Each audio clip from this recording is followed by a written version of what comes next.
Hello, hello, everybody. It's time for the show. Let me double check my volume here. Make sure everybody can hear me. You can see me. That's good. We're off to a good start. And you can hear me. Look, I don't know what it is. Maybe it's Discord or something. No, because I got into a voice call in Discord this week. So it's not Discord that automatically adjusts my volume. Anyway, anybody else in that group forever ago where we all pretend to be ants? As far as I know, that is still an active group on Facebook. Yeah. I mean, the last time I checked anyway. I don't know if I was in it or if I just heard about it, but it's a lot of fun. Yes, exactly. It's the Luxander. No other. No other Luxanders. Not allowed. Anyway, hello. In the YouTube chat, we've got Nikki, someone else. We've got Ember. Hello, Ember. How to Rule an Asteroid. Hello. Mabs. Woke Donkey Hole. Fascinating name. Riffs No Leads. Lil Miss Maddie. Hello. Hello, hello. Excuse me. I'm in the middle of eating some soup, so I burpy a little bit. Sorry. Hello to the website chat. This over here, this is my website chat. It's not Twitch. It's my website. And you can join over here if you want to and set your pronouns in chat and all kinds of fun stuff.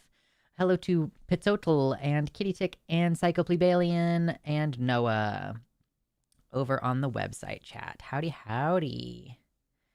Howdy. Oh, and there's Ember as well. That's the secret, y'all. You can be in both chats at the same time and not miss any of the action. I have both of them right there. How is everybody's Sunday doing?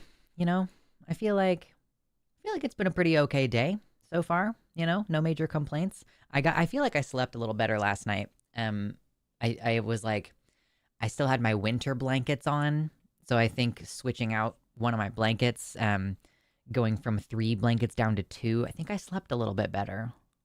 So I'm feeling okay. I did still sleep in a bit, but you know, sometimes you just need 9+ hours of sleep. I do genuinely think I might be one of those people who just, like, I think I just need 9 hours of sleep, which sucks because it means if I want to wake up early, I have to go to bed even earlier. This is one of those ways in which I can't wait to get old. I can't wait to be an old person who only needs 4 hours of sleep. I will have so much time in the day to get stuff done when I'm old. I don't need to sleep as much. But yeah. Hello, Viren. Hello, hello. I like animal factoids. Animal factoids are good. Do I have any good animal factoids this morning? I feel like I recently learned some animal factoids. Maybe I was watching like some Zay Frank videos with my partner, but I think there is like an issue with when you're consuming content for entertainment that it's hard to retain information. So it's like, yeah, like, is any of that information sticking? Not really. I would have to actually pay attention and like try to retain information, probably. I was up till after 3, good gracious. Listen, to each their own, and I know some people are just wired to go to bed later. I don't really know. I haven't figured out if I'm one of those people. I do certainly seem to feel like I don't want to go to bed until like midnight, but I don't know if that's intrinsic or if that's just habitual. I get like tired at 10 o'clock or before 10 o'clock. So that makes me feel like I could be a person who goes to bed at 10 and then wakes up at, I guess, like 7. That's gonna be how it is, I suppose. Riff says I used to be able to function at 4 or 5 hours of sleep, and now I'm 7 at least, or am useless. Yeah, I feel like when I was in high school, when I was a young warthog, it was easier to get like 5 hours or to not sleep, period. And then just be functional the next day. So, you know, the rain is nice. That's true.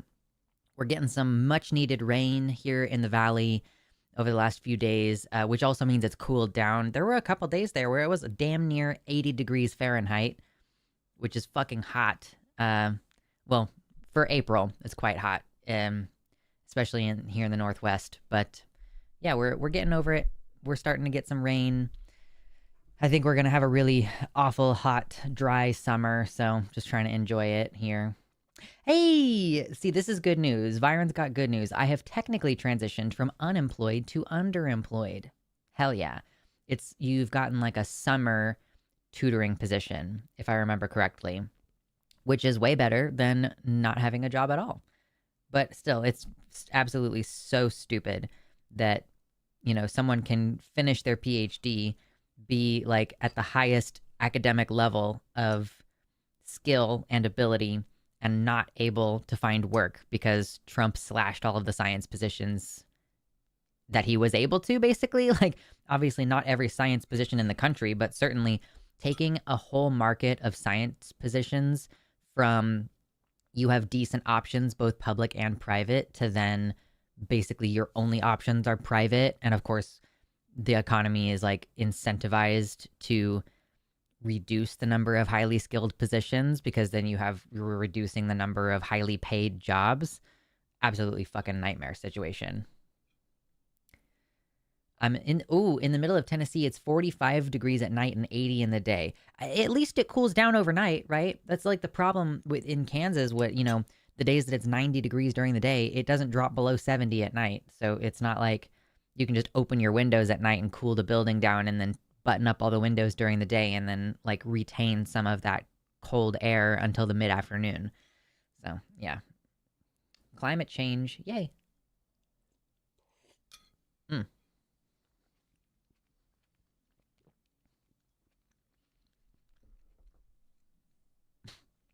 That's true.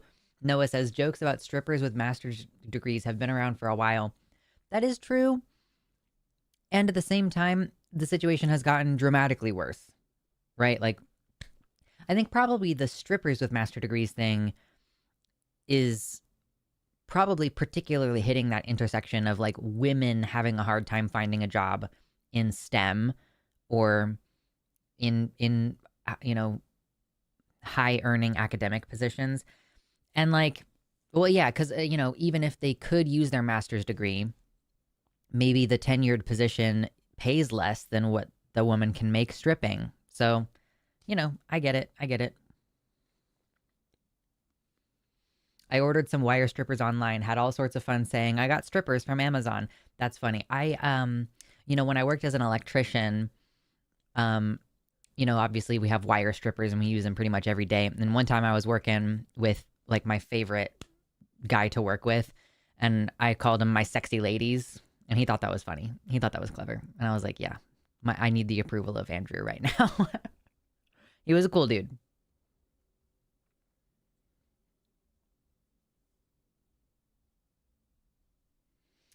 True. Christina says, we in Canada need to take this opportunity to steal all the American PhDs.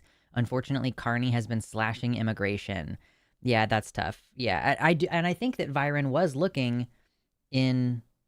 Okay, I'm an independent contractor tutor right now, and this summer we'll be teaching a college class. Fuck yes. But I think that Viren was contemplating looking into positions in Canada because, yeah, things are screwed down here. And I feel like that would be one of the easiest ways to emigrate if you were to, there's all these issues where people are like, well, you can't just tell people to leave the US because lots of countries won't accept disabled people, for example. So, a country doesn't want to bring in immigrants who are largely going to be, quote, takers, quote, taking from the system. Like, we're paying more in taxes for those people versus them working and paying taxes into the system. So, but that's like the thing. If you're like Viren and you have a goddamn PhD, you should be a very desirable type of immigrant. So it should make things easier. Part of why I'm interested in getting, educated and learning electrical engineering is that I could work like basically anywhere. I could apply for jobs in fucking Norway and just work remote. Obviously, there's a huge time skip, so it's like that wouldn't be ideal for a number of reasons. But I'm just saying, the opening up the possibility to work wherever you want would be good stuff. Ooh, yeah. I don't remember what this symbol is, but thank you for that super chat. What is that?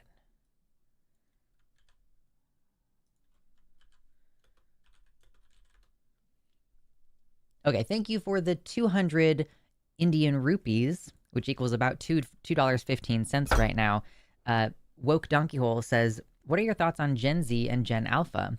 I'm failing to empathize with them because I don't understand their struggle. Need help." Well, okay, so Gen Z are in their 20s right now, right? Like I'm a millennial. I'm like a late millennial and I'm in my 30s, younger 30s. So Gen Zers are like in their 20s roughly, and Alpha are like teenagers currently, somewhere like that.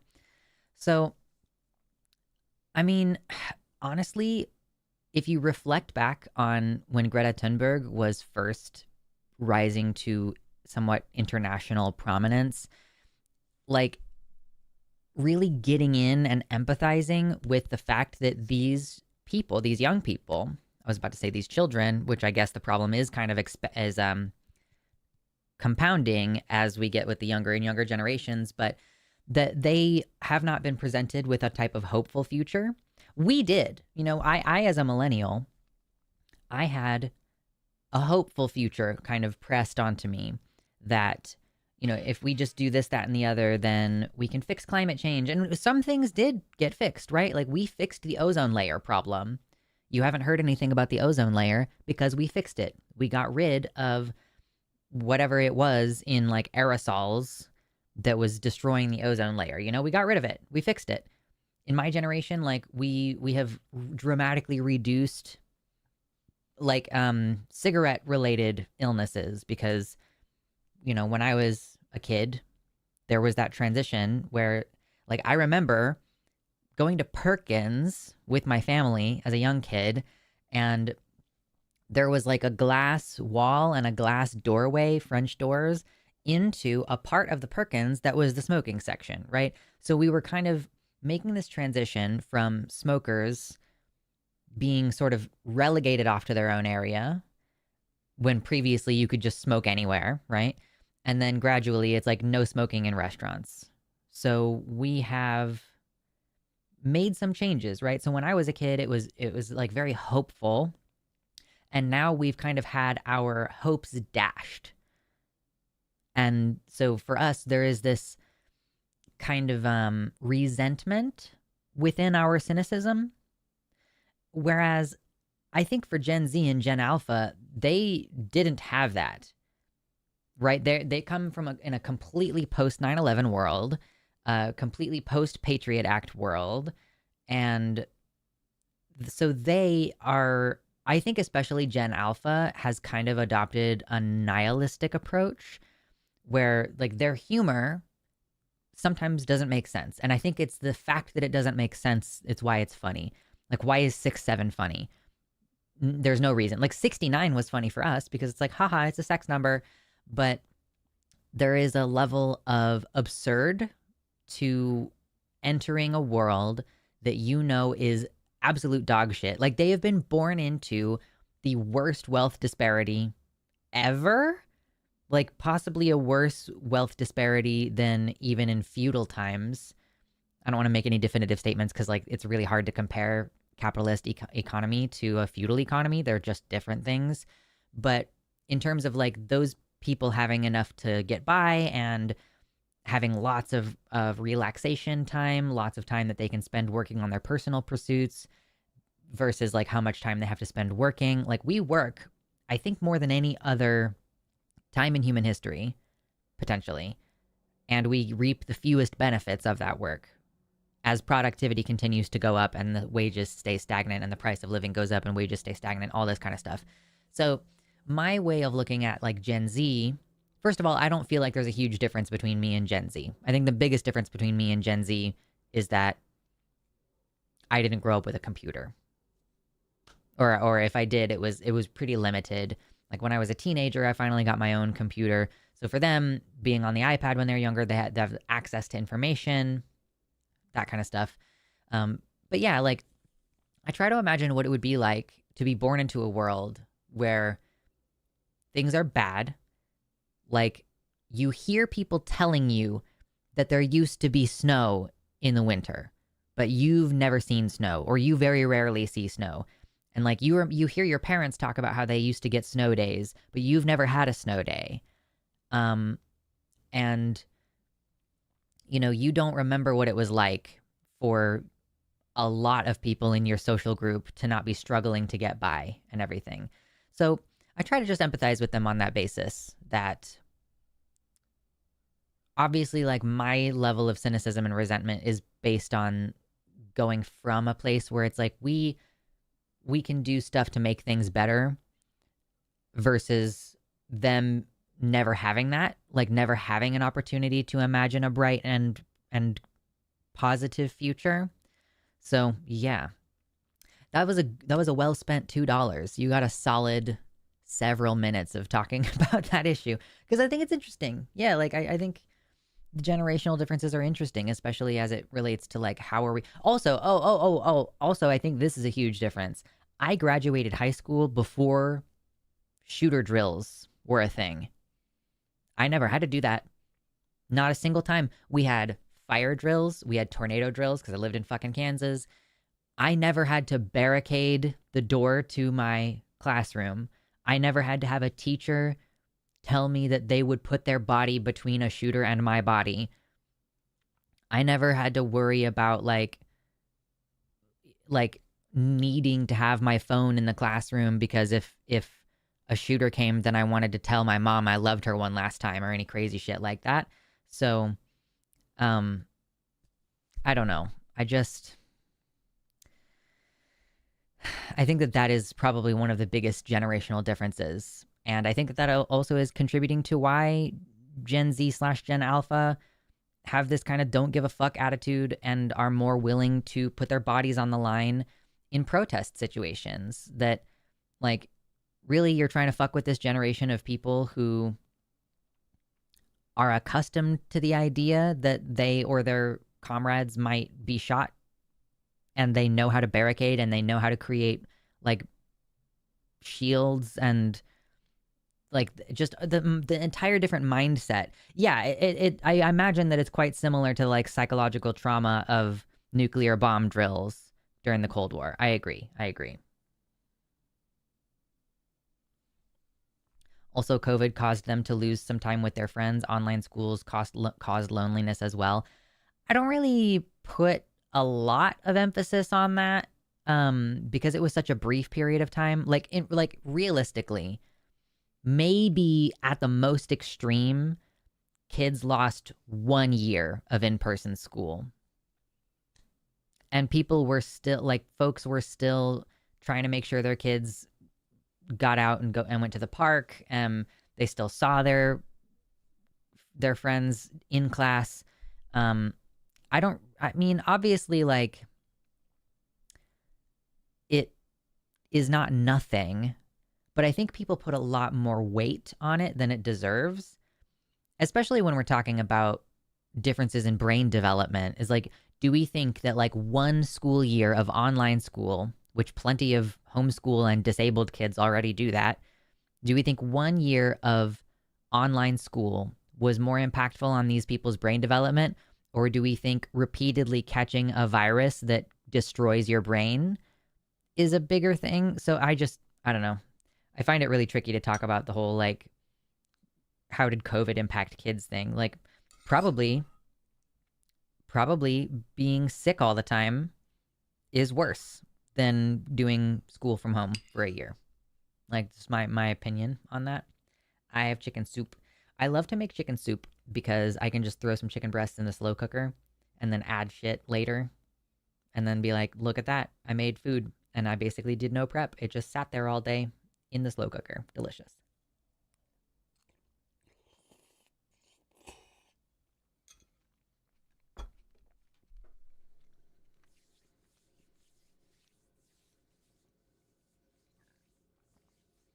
Last night I had a conversation with a bunch of my friends between ages 21 and 32, and we were talking about what makes Gen Z different from millennials, and we settled on cartoons being the factor. Because millennials have SpongeBob, Courage the Cowardly Dog, Invader Zim, etc., but Gen Z doesn't. Really? Gen Z doesn't have cartoons? I guess I wasn't really paying attention to what cartoons people would be watching if they were younger than me.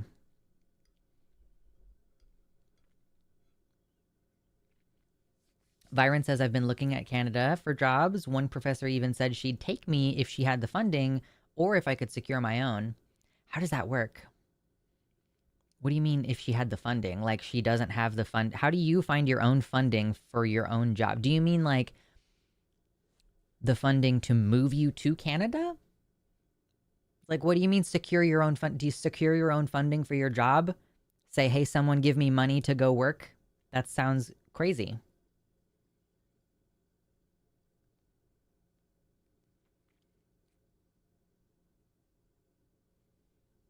Oh, yeah.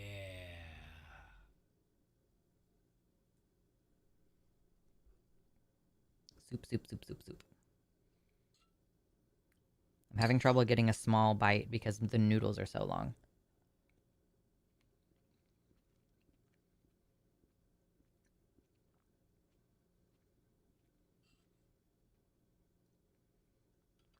This is also a good point. Katie says both these new generations have no memory of a world where Donald Trump hasn't been either running for president or at least dominating the news cycle. I have a 20-year-old and a 16-year-old in my house, and neither of them have much significant memory that wasn't this war ground of politics. I think that's a good point. Yeah, that like this man being the president impacting how you view the world and how you view your future. Yeah, like, yeah, definitely.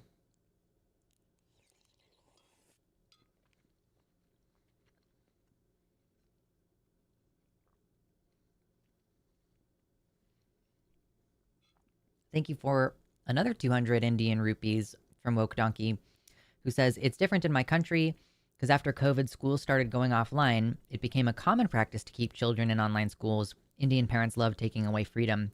Is that still the case? We are in the 7th year of the pandemic, and are they still? Now, listen, I think that we basically should, like, if I have children, I am not going to send them to public school. Now, I'm going to make sure that they socialize. I'm not going to be a crazy person, but I would not send them to public school.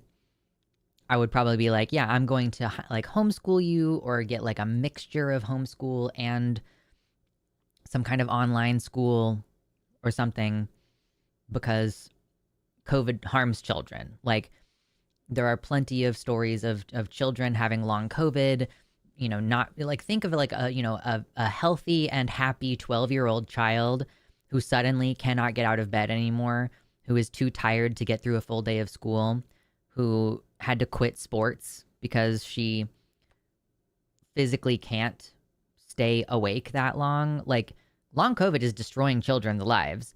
And I think that's going to fuck us in a much more serious way long term. So like that's my thinking when I think about having kids is like I think online school is better.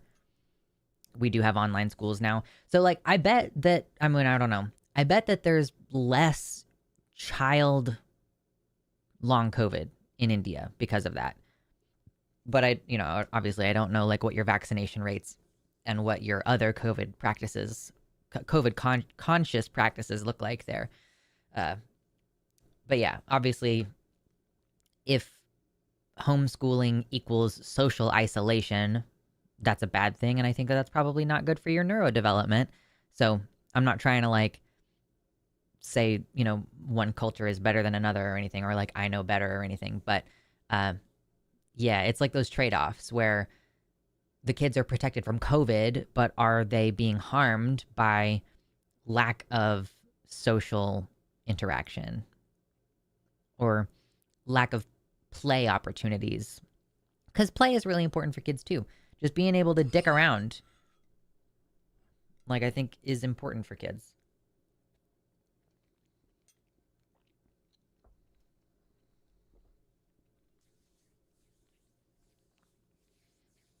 Y'all, I don't really react to videos during stream anymore. And especially, um, I like if I don't know you, like if Jazz Dog was like, "Hey, I made a new video," I'd be like, "Fuck yeah, Jazz Dog, hell yeah." But like for a random person to come in my chat and be like, "Please promote my content," like it's not really something that I do.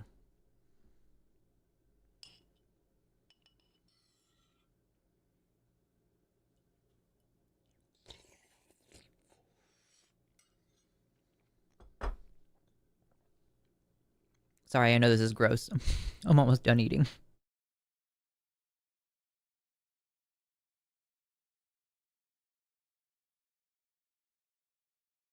Muted myself for the worst of that bite.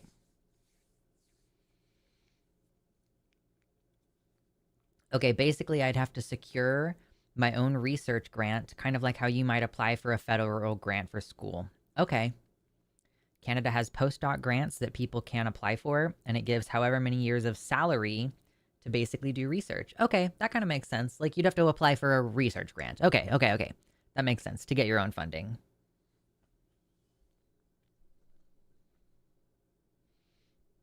Some guy says conservative parents in any culture love controlling children. That's so true. Yeah.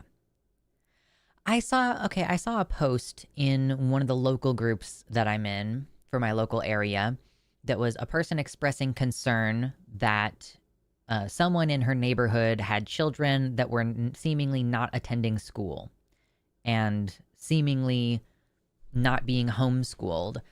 And they were like, hey, what do I do in this situation? I mean, the obvious answer is call CPS or the police or something. But there were so many people in the comments who were telling that person to like mind their own business and whatever. And I think that's really toxic and harmful because I am, currently dealing with the aftermath of having a person who was not homeschooled or not educated in any way for most of their like the whole like 10 years of the time that a person should be in school just not being educated. So like that is so harmful, and I don't know if it ties into this concept that parents just have the right to do whatever with their children. Like, oh, those are my kids, you can't tell me how to raise them. But it's like, yeah, but you actually have to raise them. Like, you actually have to do like an amount of work, some amount of like at least a little bit of work to make sure that the kids are doing okay. So yeah, there's this like spectrum where some parents are just straight up neglectful. Like, it's neglect to not make sure a child is educated. And oh hey, wait.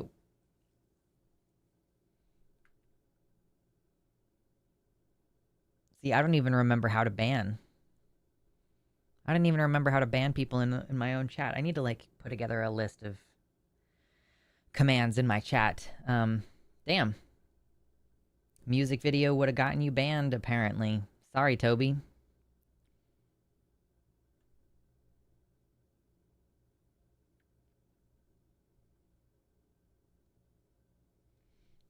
My boyfriend actually had to call CPS on his former partner for this. She wasn't sending her son to school, was just punishing him for struggling with tasks he wasn't ever taught.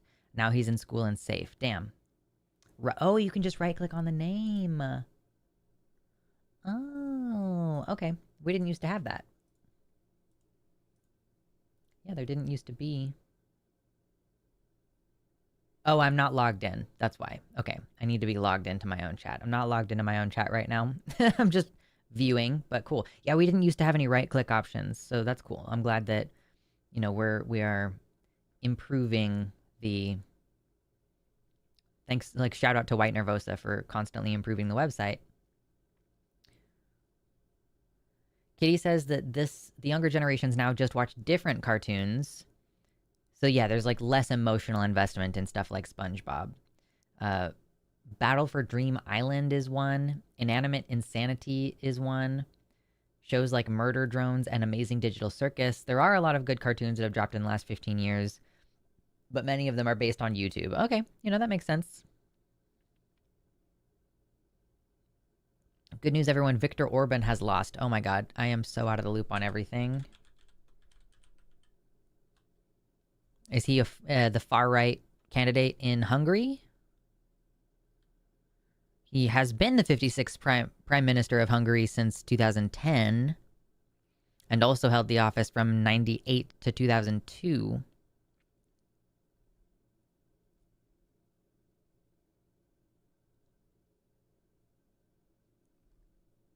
I'm assuming that the reason why you're happy about that is that he's he's like a conservative or far right candidate.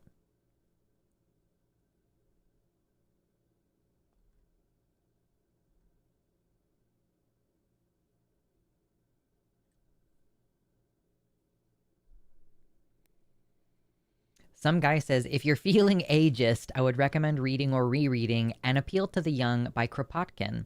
I only have one Kropotkin book, and it's kind of hard to read because I just like agree with everything that he says.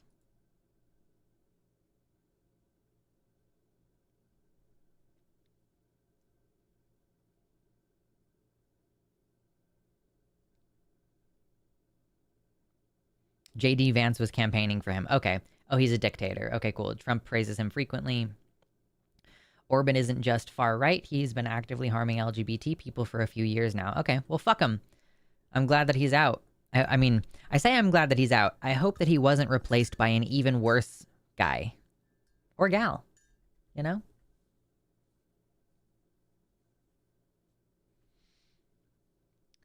Okay, the video that was shared in chat is not going to be on YouTube very long, probably because there's nudity and sexual content that gets flashed on the screen. Nice. Viktor Orban is the most fascist authoritarian leader in the European Union. Well, he's not anymore, bitch. Orban is a Putin puppet. A Putin puppet. It's a very funny thing to say. I know in other countries, like in the UK, they say Putin, not Putin. My co-host on a podcast I used to do called the Transatlantic Podcast, she thought it was really funny that I said Putin. She was like, haha, Putin.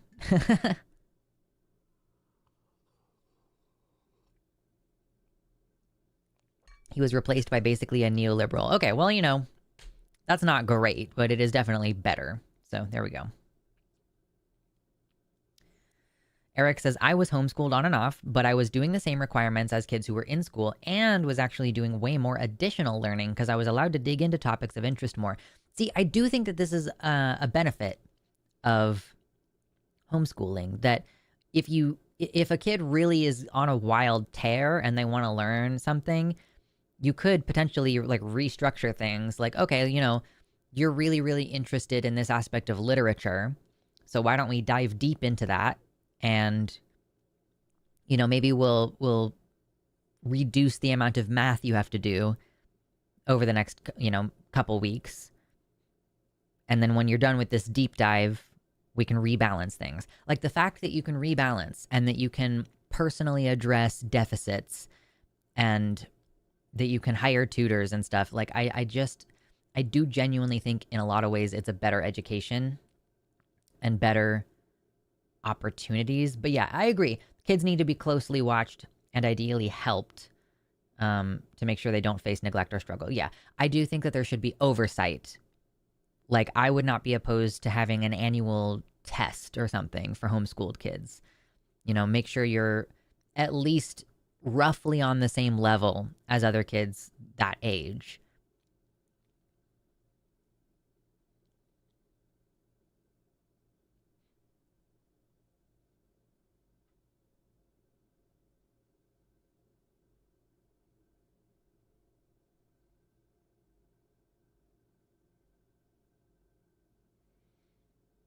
Gotta love the trolls. They hold a special place in my demented heart. This must have just been announced. My messages blew up about the election suddenly. Yeah, I'm assuming that it's pretty new news.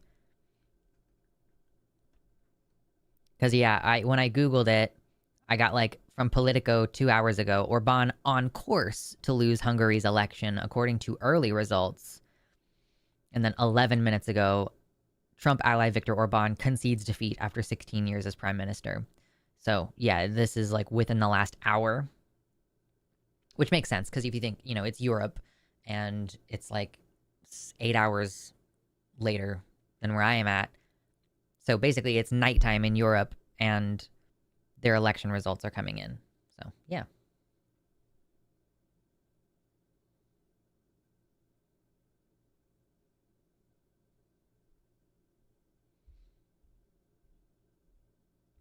I was homeschooled with my siblings. We had to take the same tests required by the state and always scored in the top 10.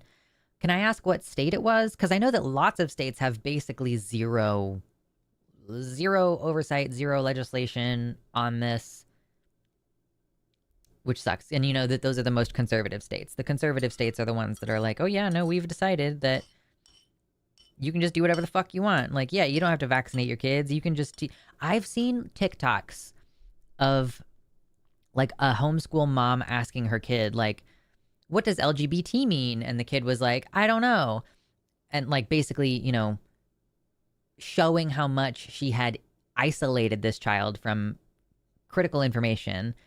And then it transfers into like, and who's our Lord and Savior? It's like, oh, okay.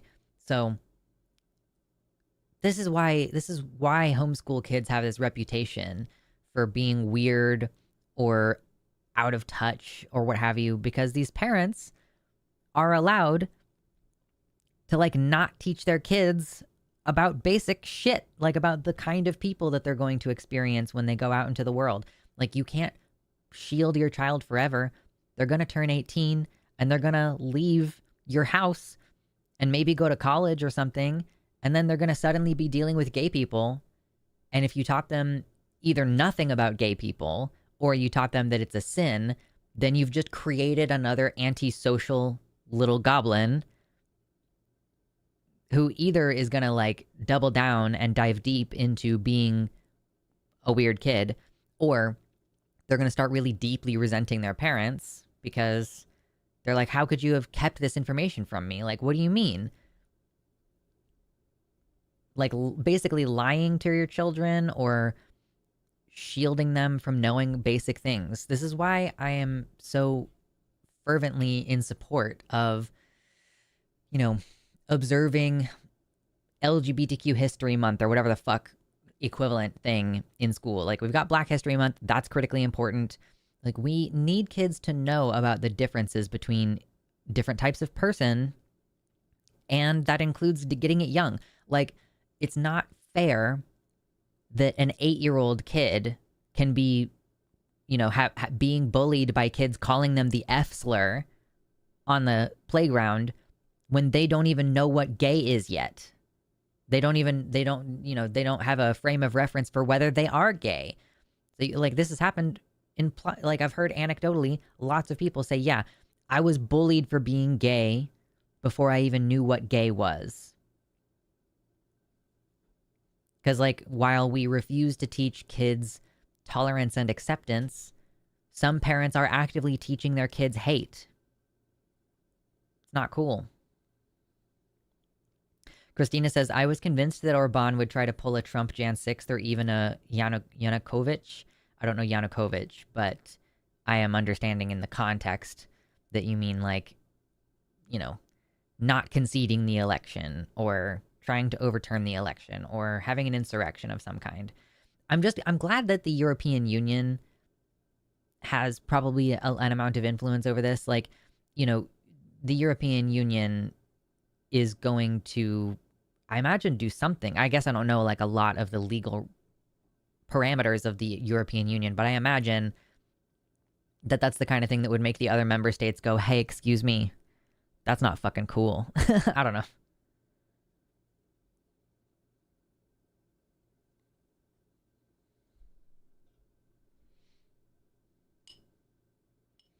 I always thought it was stupid to say, I'm not going to have my kid participate in sex ed for religious reasons. Yeah, those kids are the ones who have sex anyway and then get pregnant when they're 14. So, like, it's not like they're not going to do it. This was my mom's thing. And while she was a terrible parent in a lot of ways, she was correct on this, that kids are going to have sex whether or not you equip them to do it safely. So you might as well equip them to do it safely. Right. And to be clear, my frame of reference, my mother had me when she was in high school. So I guess from her perspective, she was like, I would rather buy you condoms than have to help you raise a child or pay for your abortion or something. So, yeah. Which that was permissive in its own way. Like, maybe I wouldn't have become sexually active so young if my mom hadn't proactively put me on birth control. But she was like, hey, you're fucking around and doing things. And to be fair, I was fucking around and doing things because I was in an abusive home environment. Like, to be clear, I was seeking validation through other means. But it was probably better for me to be on birth control because I was fucking around. So for her to see that and go, no, I'm not going to allow you to do what I did and get pregnant as a teenager. You know, not good stuff. All right, I'm gonna eat this soup real quick.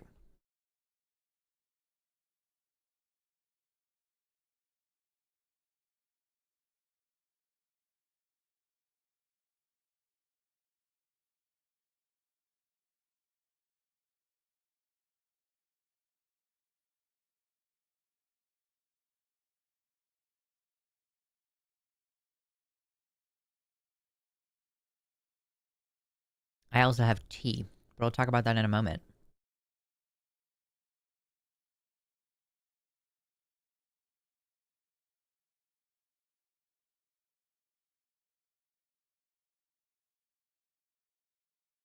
Soup.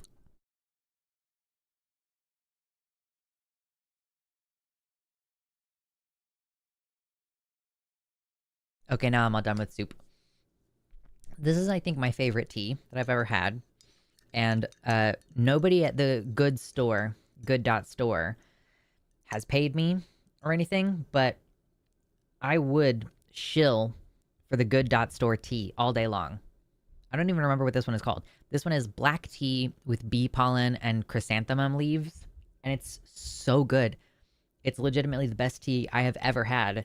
And I'm pretty new at tea, so to be fair, maybe my scope, I need to try a lot of more teas. I've had some really good tea. I've had some delicious tea. This is the best. This is my favorite. I know for a while I was telling you that my favorite was a black tea with roses in it and bergamot oil. And that is still a really good tea, but it is definitely not my favorite anymore. I feel like my hair is... I put a new product in my hair. I used mousse today instead of gel, and it's still wet, so when it dries, we'll see what the results are.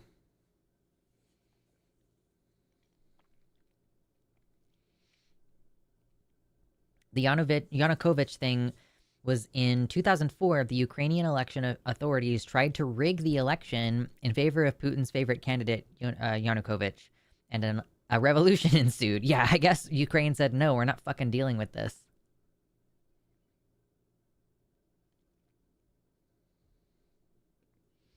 I'm really glad my very religious grandma stopped my mom from pulling us from sex ed. She was like, hell no. How will they understand why it's a quote risky sin without being told why? Fuck yes. What's up, William? What's your favorite mythology?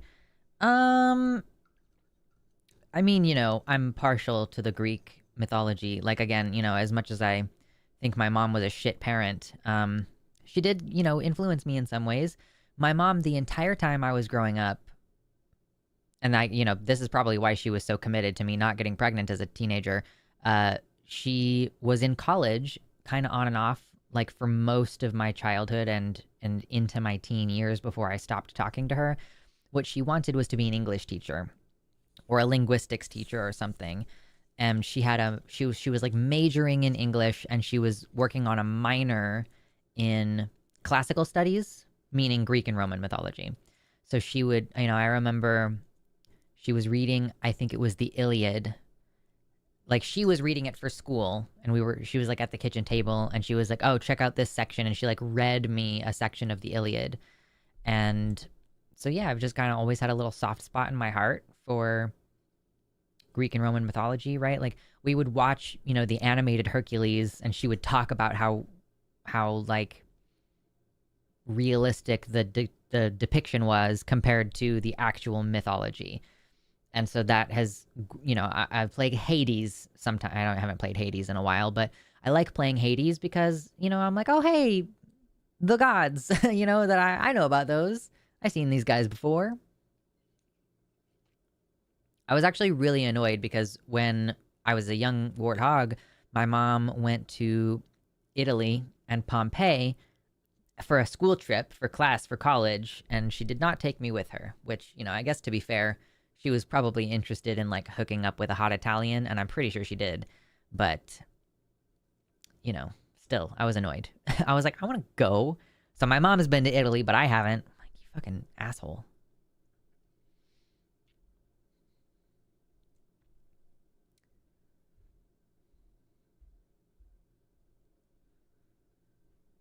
Sorry, I got so involved in what I was saying there that I haven't even looked at the chat in a second.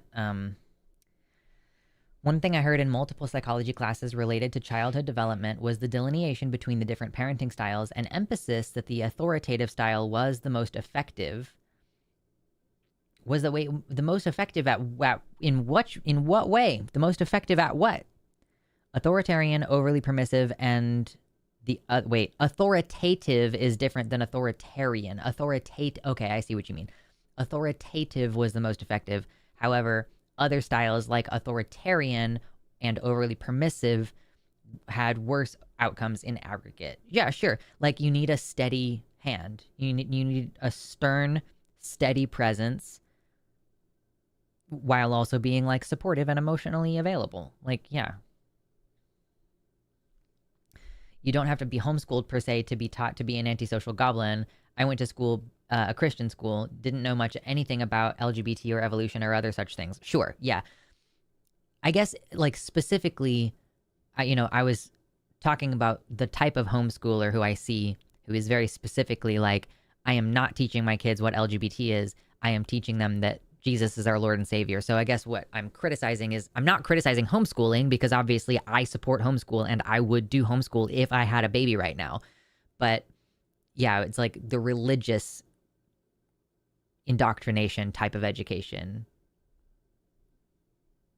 That's what I mean. It's like I'm like homeschool has a bad reputation, or homeschool kids have these like stigmas and stereotypes attached to them because a lot of the types of people who are homeschooling them, in historically at least, like probably more people are homeschooling now in a way that's not fucking stupid, but in the past, I think the only people who've been strongly motivated to homeschool and able to homeschool are deeply conservative families where the woman stays home and can watch the kids all day and force them to learn stupid religion shit. You know what I mean?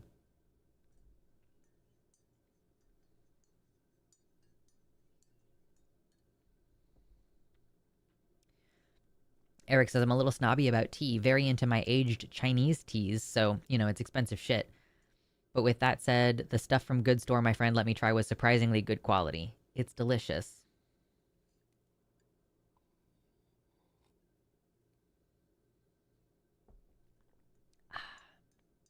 Is tea better than coffee? Coffee sometimes just puts me to sleep. What you might be experiencing is that sometimes people with ADHD or other neurodivergencies don't respond to caffeine the same way as other people. So I don't drink coffee because coffee makes my chest hurt now in a way that it didn't used to. So instead of being like, ow, my chest hurts for like 4 hours, I drink decaf coffee, which works just fine, or I drink tea. And even black tea doesn't make my chest hurt. It doesn't make me sleepy either. I don't think. I don't know, maybe. I don't know. I've run some experiments maybe and see if it makes me sleepy. I don't think it does. But yeah, I'd have to actually pay attention. It's like, I'm sleepy a lot of the time. I don't know if it's because of the tea, though. As far as flavor, okay, maybe someone else does this differently. Does anyone, whether you're in the chat or elsewhere, do any of you have like multiple different types of coffee that you keep in the house? And you make a different coffee based on what day it is or like how you feel that morning? Because typically, I will find a brand of coffee that I like and stick to it. Like we buy Dunkin' Donuts brand coffee, except sometimes I buy coffee from Good.Store now. But we like found one brand of coffee that we like, and then we have the same coffee every day. Whereas with tea, maybe it's because tea is sold in like smaller quantities or something. But I have right now in my kitchen, I have a bunch of samples left still from Good.Store samplers that I bought. So I have like, if we're counting those, then I have like 8 different little teas that I still have about a teaspoon of it left. But I have my bee pollen tea. I have a box of green tea with ginger. I have a box of oolong tea. I have a couple different herbal teas. Like I have 2 different herbal teas. So I have like a variety of tea. So when I want tea, I'm like, oh, which one am I in the mood for today? Or if it's later in the day, I'm like, oh, which one of my herbal teas am I in the mood for?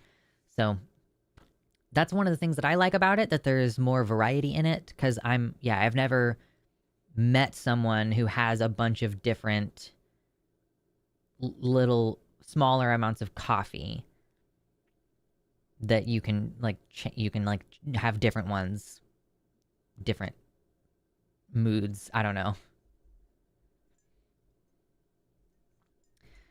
Talk Too Easy says Christianity is an isolationist lifestyle inherently. It promotes its members segregating themselves naturally because there is less temptation, further exemplifying the bubble they live in. Yeah, I could see that potentially. That they, that in some level it like implies a don't fraternize with those sinners kind of thing. Potentially. What's up, Talia?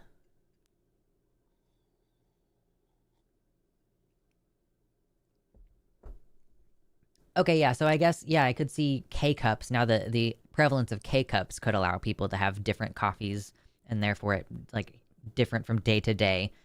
It's like individually packed coffees, I guess. Ooh, thank you for saying that, Byron. I rebrew my tea leaves to try to get the most out of them. I find that my best ones can be rebrewed twice and still be fine, whereas the worst ones are one and done. I'm sure there are exceptions. Thank you for reminding me, because I'm going to take my tea leaves from earlier and put them in the fridge so that I can use them tomorrow. I typically only do 2 steeps. I do the first one and then the second one. I feel like you're really getting diminishing returns by the third one, but it depends. It depends. But anyway, thank you for reminding me. I'll be right back.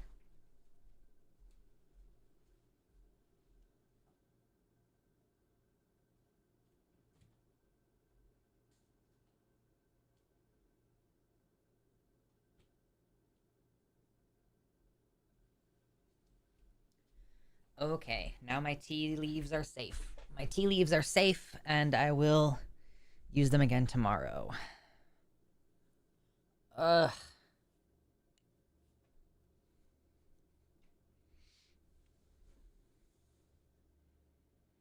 Different tea types also have more variation in the active compounds and how they hit your system, so it's easier to have different types for different situations.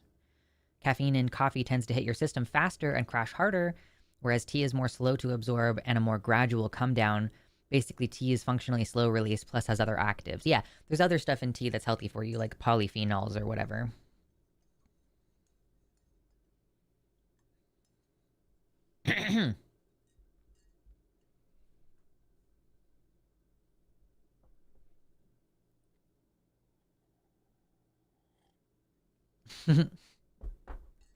Ember says, I buy the cheapest coffee, but I do keep at least 3 different teas at all times. Yeah, absolutely. I'm the same. I have lots of different teas and one coffee that's mostly for guests at this point. Yeah. Yeah, my partner is still a coffee every morning kind of guy. So I keep coffee in the shelf for him. I still have a bunch of Dunkin' decaf from when I was drinking decaf every day. There was a period, yeah, where I was drinking decaf every day, and then I finally started like incorporating tea more. Love the cup. I know, it's so cute. I got it at like TJ Maxx or something. My lip marks on it. But yeah, my mother-in-law bought it for me at like I think yeah, TJ Maxx or Home Goods or something. It's a nice little cup.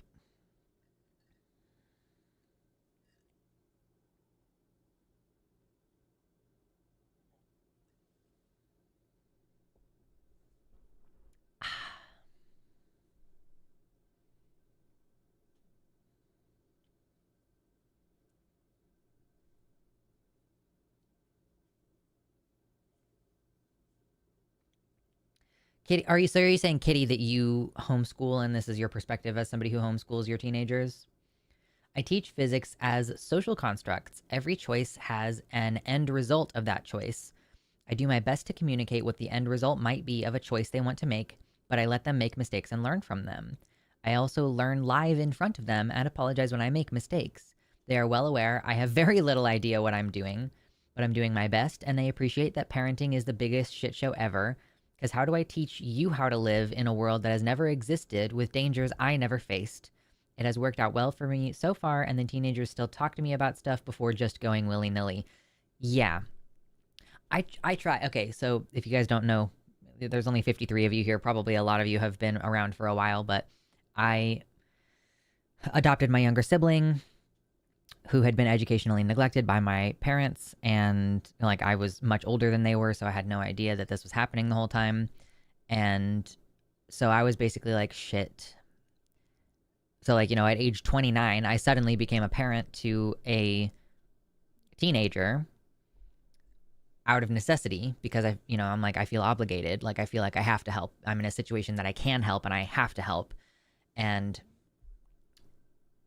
I tried to take some of those same approaches of like, you can tell me when you're struggling, tell me anything.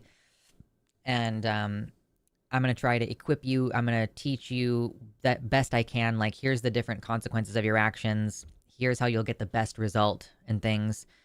And I think it's a good approach to parenting. And I'm not allowing myself to be discouraged by the fact that it wasn't effective in the way that I wanted it to be, because it's very hard to correct a bunch of other stuff. Like, it's one thing if I raised my kid and I know all the bullshit that's happened to them and I've witnessed, them growing up and changing. But, like my younger sibling, like withholds information from me and lies to me and is afraid of telling me things. And I'm like, you're going to get in trouble for lying and not telling me things more than you're going to get in trouble for telling me something I don't want to hear. Like, I would rather you tell me something I don't want to hear before there's a bunch of consequences that we both have to deal with. So it's just, yeah, it's like a little annoying and discouraging. But, you can't just like erase the last 10 years of someone's experience where they've developed these neuroses and fears for good reasons. Like, at some point, this type of like lying and withholding information was adaptive for you somehow. Like, adaptive, I don't know. Like, it served some purpose to you. There's a reason why you learned how to do that. And something about your experience previously has taught you that even though you're being told that this is a safe environment, and even though you're being supported in that environment the best you can be supported by the person who's trying their best, like, there's still something that you're like, I don't trust that. I don't trust this feeling where like I'm supposed to feel safe and I still don't feel safe. So yeah, it's just you can't like fix that overnight. It's the kind of thing that it will take probably years of therapy. Like, it's not even a problem that I could solve even if I were to continue working with them for years on this, because me being in the position of authority and caregiver is part of what seems to be causing the distress and the anxiety or whatever.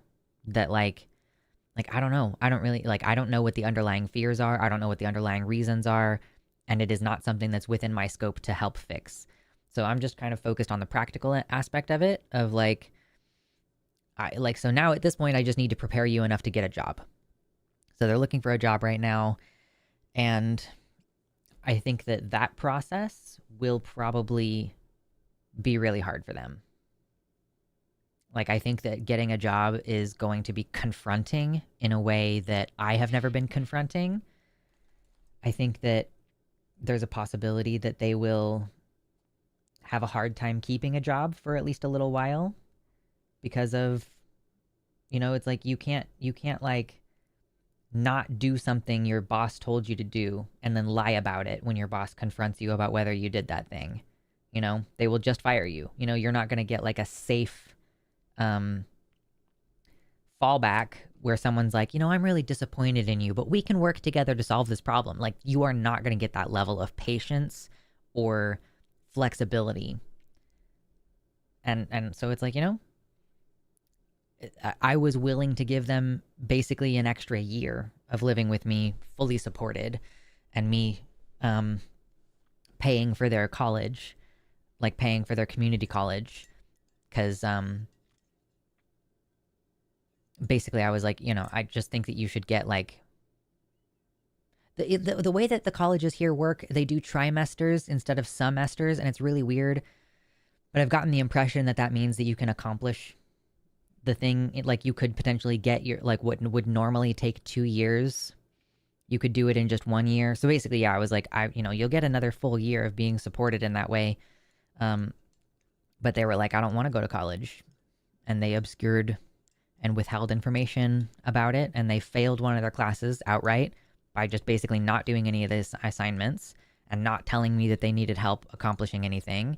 So I was like, okay, well, you don't have to go to college, but you do have to get a job now. Like, at this point, you're just an unemployed adult living in my house.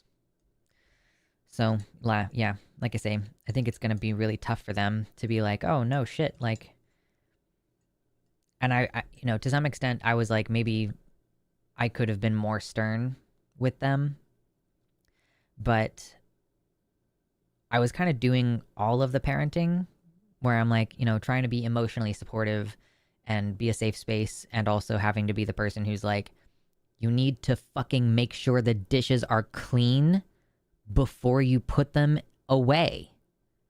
Like, you need to develop an attention to detail on this, or you're going to get in trouble. Like, there's going to be, like, I'm going to ground you if you keep, like, obviously, like, there's some dishes that have to be hand washed, or stuff comes out of the dishwasher and it's still got stuff on it or whatever.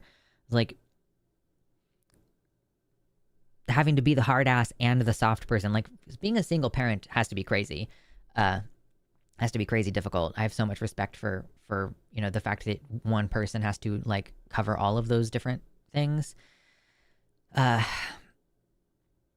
so it just sucks I'm like so angry at my parents. I haven't even figured out how to talk to them about this. I probably should. I have no idea. I have no idea how to have that conversation of like, you fucked up badly. And my other younger sibling still lives with my parents. She didn't want to come live with me. I was trying to, like, I at first, before I was like, one of you need to come live with me, I was like, I will try to educate you online over, like, Discord, basically. I'll give you the assignments and you need to do them, and here's the deadlines, and da-da-da, we're going to read this book, we're going to blah, blah, blah, whatever. And she was just consistently not wanting to do stuff. Like, she did not respond well to suddenly there being expectations on her when she's accustomed to spending her entire day on VR chat and doing whatever she wants. So, like, yeah, that's like another aspect that I would have to confront. Like, have you tried to educate this child at all since 3 years ago when I was trained to teach her? Like, so it's hard to figure out how to have that conversation or try to have a relationship with people that you're like, I can't fucking believe that you did this. Like, I can't fucking believe that you would educationally neglect these children for 10 years. That every single day you made a choice to not send them back to public school.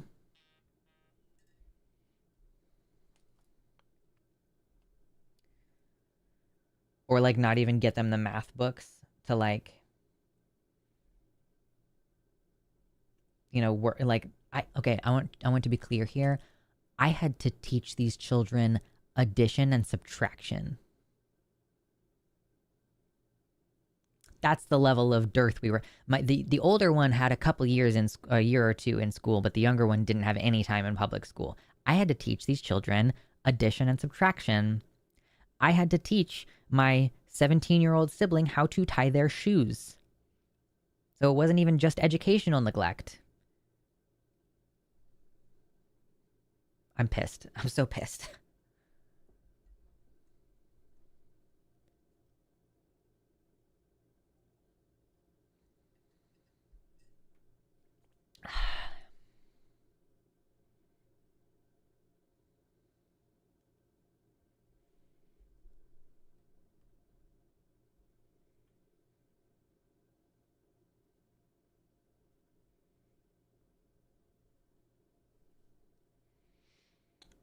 I was raised by a narcissist, and a good chunk of my life was spent hiding any real aspect of myself that didn't fit in with my dad's idea of what I should be. Lying and hiding comes with it. Yeah, fair enough.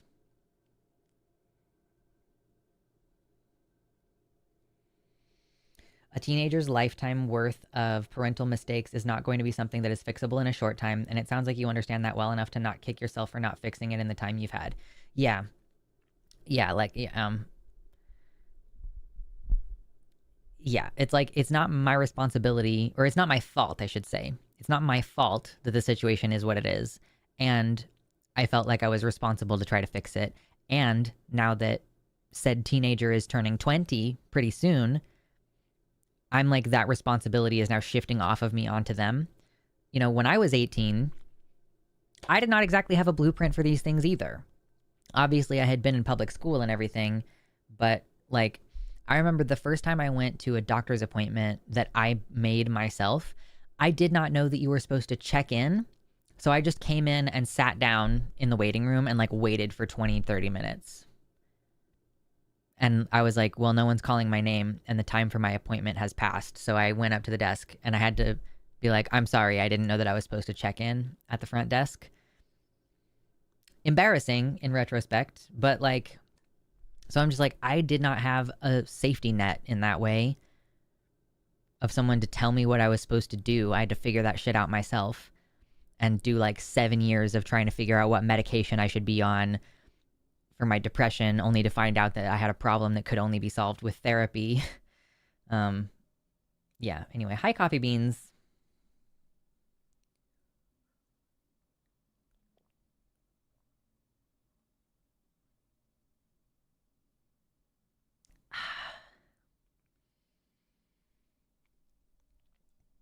Kitty says, it also takes a lot of time sitting around listening to a kid talk about stuff they love and finding a shared interest.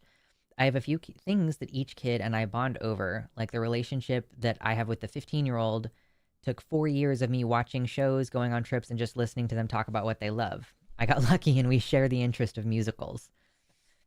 Yeah, totally, totally.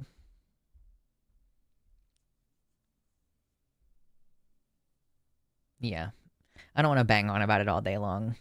Like, you know, there were some areas where I tried to be like, well, what kind of music do you like to listen to? And they were like, I don't want to tell you. Like, okay. Yeah. Just a certain point where you just have to be like, okay, well, you know, I feel like them having their GED is significant, right? The younger one doesn't have their GED, I assume. And so just having that, I'm like, okay, Coffee you're Bean's got a already tier doing 1 better than you would have been subscription. otherwise. We basically crash coursed through 10 years of education in 3 years' time, got them their GED, learned that college was going to be too difficult for them to do. So it's like, yeah, you get a job, and it's not going to be a particularly good one. It wouldn't let me in, had to resubscribe. On the YouTube, yeah, sometimes YouTube unsubscribes people, and it's very strange. My girlfriend says if you have to teach a 17-year-old how to add, subtract, and tie their shoelaces, then said teenager is obviously learning disabled. That's an armchair diagnosis, but also a no-brainer. No, Talia, it's not like the kid, someone tried to teach the kid. Well, so to be fair, the older one did know how to add and subtract. The younger one didn't, because like the older one had 1 or 2 years, so in kindergarten, first grade, so did learn some basic things. The younger one had not had any public school whatsoever. So it wasn't that someone tried to teach them and they didn't learn. Nobody tried to teach this child how to tie their shoes. Nobody bothered, because they never went anywhere. Like, this is the thing. It was not just educational neglect. It was socializing neglect. So these kids just sat at computer desks all day, every day for 10 years. And like, now there might separately be some kind of learning disability or something, or like ADHD or something like that. But no, I want to be clear. This was directly and completely and totally the result of neglect. That it's like, you know, you don't need to learn how to tie your shoes if you never go outside. Or if somebody purchased, I don't know, maybe they had like Velcro shoes that they would wear occasionally, or flip-flops for occasionally in the summertime. I don't know. It was that they were not taught any of that stuff.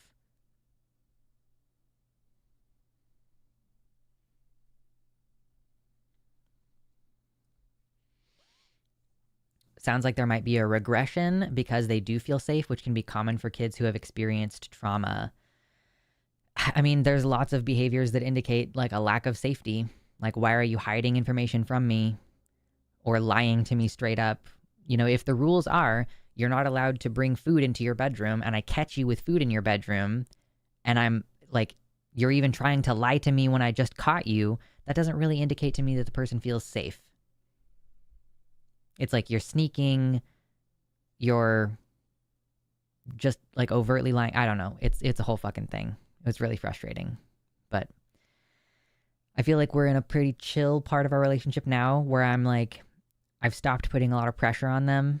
Like, I'm just like, okay, you know what? You want to be independent now. You want to move out, which they do. They were like, I want to move out. I'm like, okay, I'm going to try to facilitate that, make it as safe for you as possible. Know that you will still have a support network. You will have a fallback if you move out and there's trouble, you know? I don't want to have a bad relationship, even though it's been frustrating because, you know, like they don't have anyone else and I don't want bad things to happen to them, obviously. So yeah, it's been crazy for the last few years.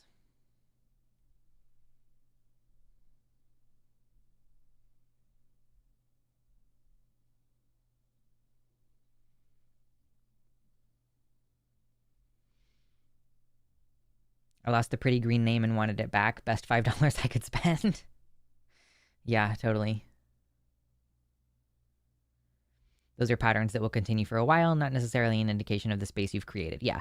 And at this point, like, they are working on getting like mental health treatment and stuff. It like takes a while when you're going through Medicaid. So they're going to get mental health treatment and probably therapy and, you know, get on a stable hormone regimen because, you know, whatever. And like they're gonna have to work with a nutritionist probably on like gaining weight because there was this issue where like the younger one was like super duper duper overweight and overeating and the older one was like really under eating.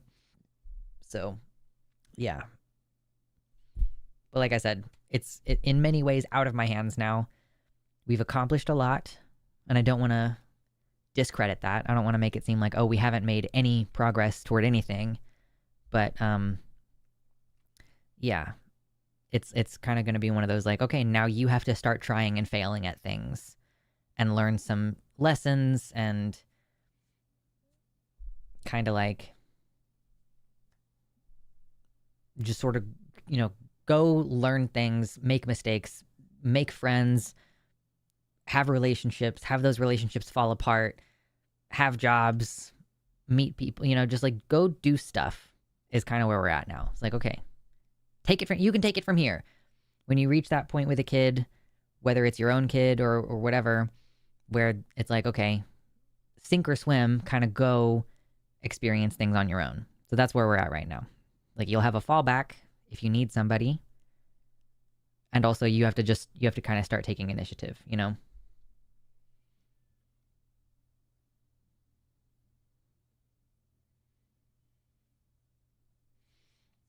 It's easy to learn to cope with danger, but a lot harder to reprogram yourself to learn how to cope with safety. It's hard, but possible. That's so true though. I was like in therapy with my partner this week and I was like trying to have like a very difficult for me conversation. And I got one of these because I was like, oh, if I'm just fidgeting at my desk, then I might as well be getting like a benefit from it and like strengthen my hands and my forearms. And I was working this thing in therapy. So it's like, yeah, and there were no bad consequences and we didn't fight. And it seems like I was heard, but still it's hard to learn how to feel safe.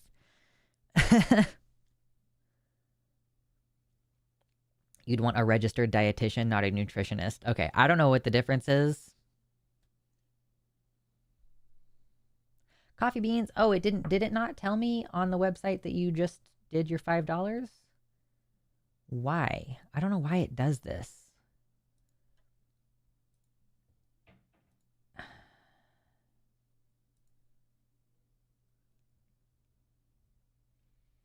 Can you let me log in to see things on my chat?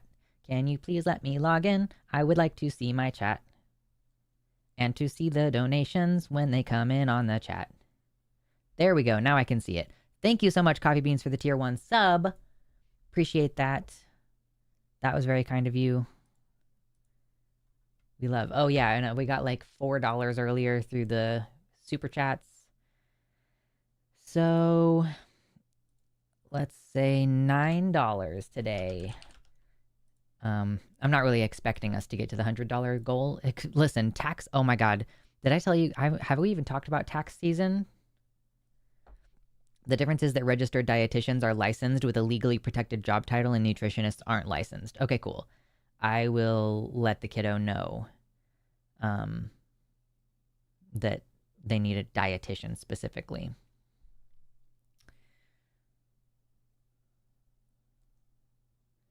I don't know what I've walked into because I missed the opening part, but for a lot of people, specifically myself, it takes a long time for some people to be able to decouple from those neglectful abuse patterns that were instilled into them.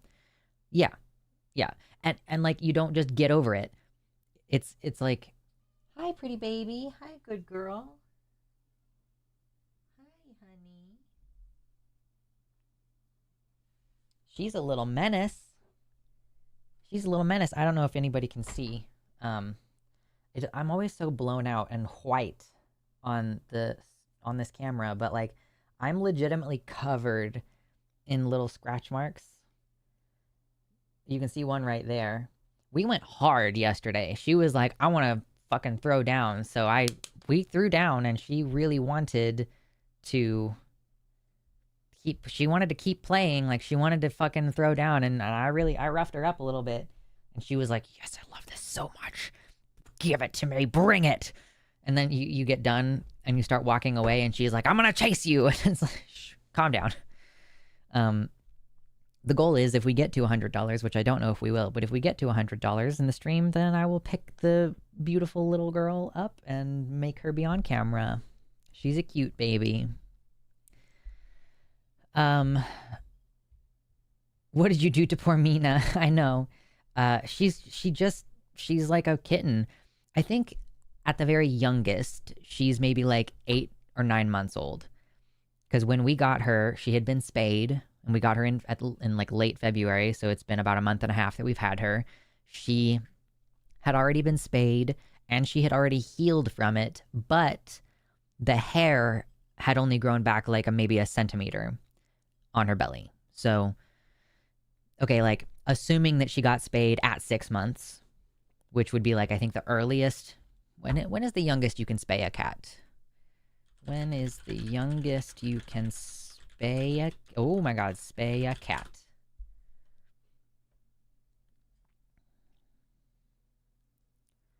I mean, apparently you can get them spayed as young as 8 to 10 weeks. But... okay, 5 months old is an appropriate time to spay or neuter a cat, according to the American Association of Feline Practitioners. Right around 5 months of age. For owned cats, the optimal age would be 4 to 5 months. Okay, so yeah, given her healing timeline, I would guess that it had been probably like 2 or 3 months since her spay. And if she got spayed at 5 months, then she's only like 9 months old now. So she still has kitten energy. So it seems like she's basically done growing. Like we don't really think that she's going to get much bigger than she is right now. So, yeah. If the vet at the shelter guessed that she was about a year old. So, I don't know.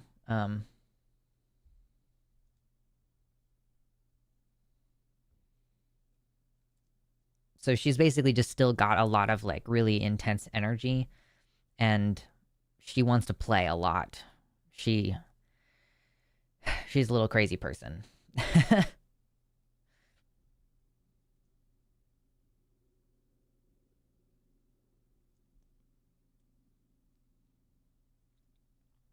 I wonder what goes through the heads of people. Hi, Em. Good to see you. I wonder what goes through the heads of people who ignore children's education like that. Like, did they think the toddler should bootstraps and rugged individual their way through basic multiplication tables or something?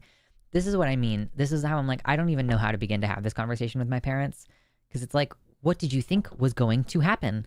To be fair, okay, I guess to be as fair as you can possibly be in this situation, part of the reason why they were they switched from public school to homeschool is because for mysterious reasons, there was a CPS investigation. Like, no one is really sure who called CPS, or for what reason exactly, but the home was a wreck. Like, one time I went to visit after I had moved out, and at the time my dad had a house that had a fireplace, and there was just broken glass on the brick of the fireplace. Like, it's like this far, it's like a foot off the floor, broken glass. And I was like, wow, that's crazy. And so I cleaned it up while I was visiting. This was, I think, in the brief period of time between when I moved out and when the kids got taken away. So, basically what I'm saying is there was a CPS investigation, and they found rightly that there were the conditions were not suitable for young children. And so the kids got taken away for about like a year. They spent some time with a foster family, and then they spent some time with one of our aunts for like the greater part of the year. And then they were placed back in the home. And so because my parents didn't know who called CPS or whatever, they decided to start homeschooling the kids. And I think that they did homeschool them for like maybe a year. But then my stepmom had to go back to work. And then my dad did not pick up the homeschooling stuff. And I think that they were worried that if they tried to send the kids back to back to public school, then there would be some kind of like could another investigation happen? And it's like, well, okay, the solution to this is just to clean your fucking house. But like my dad was probably wrongly diagnosed with fibromyalgia, and his doctor put him on basically morphine. So it's like he was kind of non-functional a lot of the time. And so that's why, like, my stepmom went to work and was like the sole person supporting the house because my dad couldn't work. So like, I guess they were just like worried that if they sent the kids to school, then like either like they might get taken away because oh, they haven't been in school for several years, so the educational gap between them and their peers would trigger a CPS investigation or whatever. I don't know. They were worried about the kids getting taken away again. And my position on that is that family separation should only be done with a lot of care, because even if the parents are neglectful or even abusive, that separation in and of itself is traumatic, and it's best for the kids to be placed with family. So it's like, I can kind of understand on some level that there was anxiety around having the kids taken away.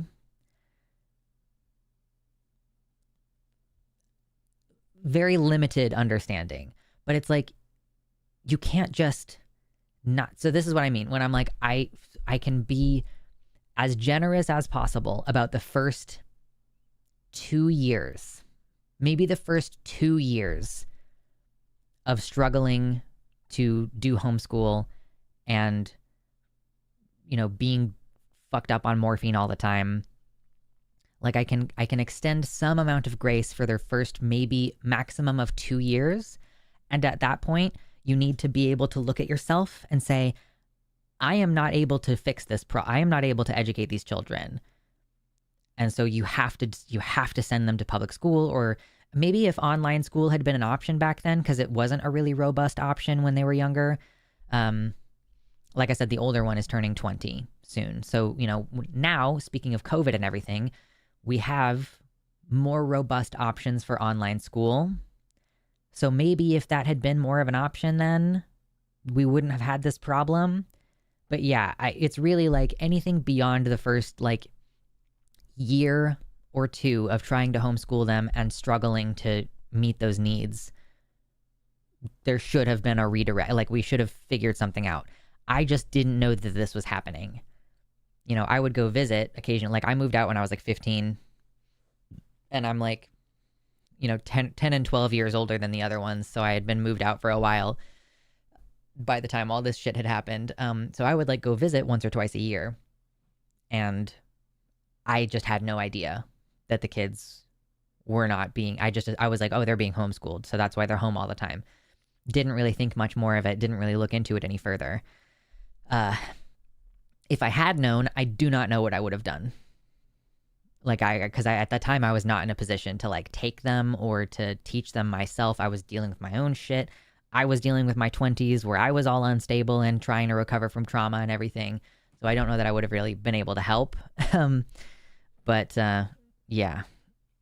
Yeah. The grace that you're able to extend for like repeatedly failing at something every single day for years and years and years, like obviously that drops off at a certain point and you're like, wow, you're just like kind of a huge piece of shit.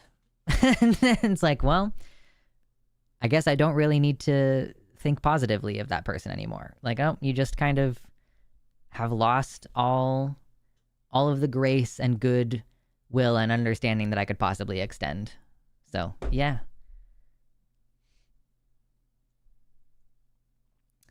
Some people have an all or nothing view toward homeschooling. Like Daniela Young, the knitting cult lady, is pretty strongly against it. But I do agree with her that you need to listen to homeschooled adults. Many of them have horror stories. Yeah, of course. Yeah, no, totally. That's what I like, like many things, it could be done well or could be done badly. Like, obviously, I have a lot of criticisms I could make of public school. Public school allows bullying to run rampant and often punishes the victim of the bullying. Like, okay, that's a problem. That's a systemic problem. How many people have stories about a bully that the school didn't do anything about?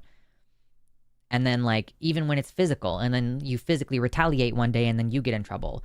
Or you're told that you need to sympathize with your bully because maybe they have a rough home life and that's why they're taking it out on you. Like, okay, well, that doesn't make it better for them to take it out on you. So that's just one area in which, like, you give up a lot of control as a parent and you're trying to trust these other adults to take care of your kid. But what do you do if your child is being bullied and like has that particular type of trauma happening to them? They don't feel safe at school.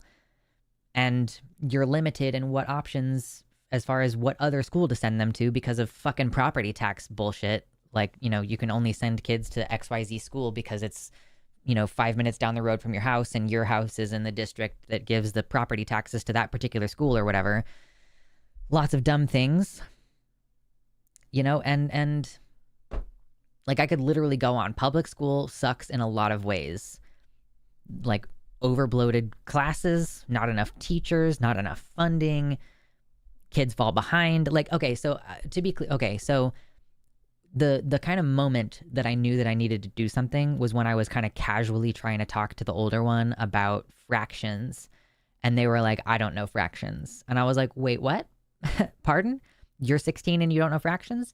So to be clear, to reflect on that, I also have another person in my family, kind of more several degrees removed, like someone got married and it was their kid from a previous whatever, blah, blah, blah. So that kid had been in public school and was like 15 when my sister-in-law realized, oh, this kid doesn't know fractions, and they were 15 and they were in public school. So there is a certain amount of No Child Left Behind stuff that is like insisting on moving kids up to the next grade, even if they don't understand the fundamentals. And she had to do tutoring. My sister had to do tutoring for this kid that was like her ex's kid or whatever. And so I'm just, there are good and bad on both sides. There's trauma and developmental issues that can occur because you can do public school wrong or badly, and you can do homeschool wrong or badly. You can also do those things well. Or like a hybrid thing could be done well, or it could be done poorly, right? It's like, so I can't have an absolute black and white opinion on these things because there are failures at various points, or possible failures at various points, for basically any approach to this that you take.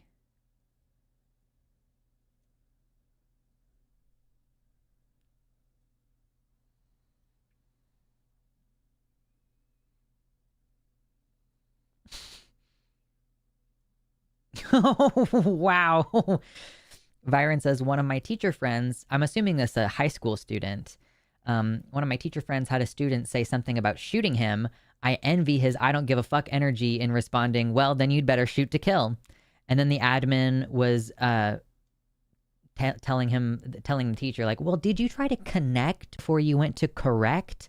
Like, what the fuck do you mean connect with a student that just threatened to shoot me? That's crazy.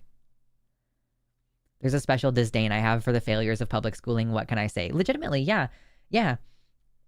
And like, we've normalized the idea of shooting to these kids. I think there actually was here's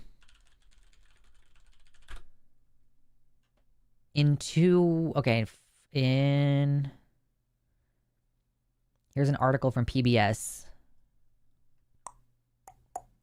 Okay, a teacher was injured in a shooting Friday afternoon back January 6, 2023 at an elementary school in Virginia where a student shot him. Whoa, get off my screen. Thank you. She.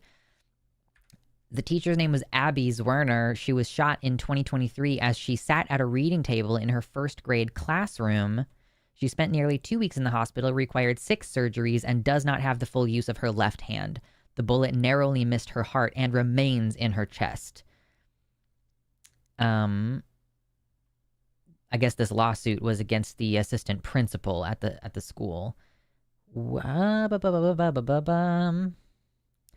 would think a 6-year-old would bring a gun to school and shoot their teacher, says the attorney. It's Dr. Parker's job to believe that is possible. So it's the assistant principal's job to believe that that's possible, and it's her job to investigate it and get to the very bottom of it. So that, a 6-year-old shot a teacher. This is the consequence of normalizing school shootings by running school shooter drills and by not improving security in schools and everything.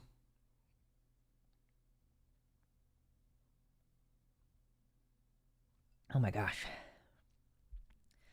After I left my school, a teacher was fired for defending himself against a student that came at him with a knife. Oh my God. Yeah. So that's another thing, where, even if you don't have to worry about some adult coming into the school to shoot up a bunch of people, like, you have to worry about fellow students bringing a knife or bringing a gun to the school and talking about bullying, right? Like, when the bullying escalates to that level, fucking insane.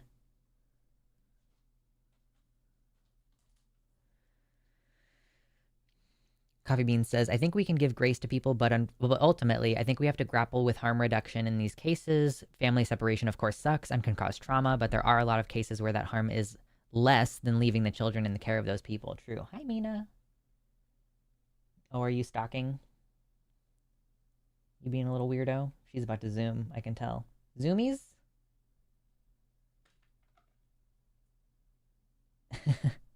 I don't think I've had a cat who does the calibration butt wiggle as much as she does. It's very cute.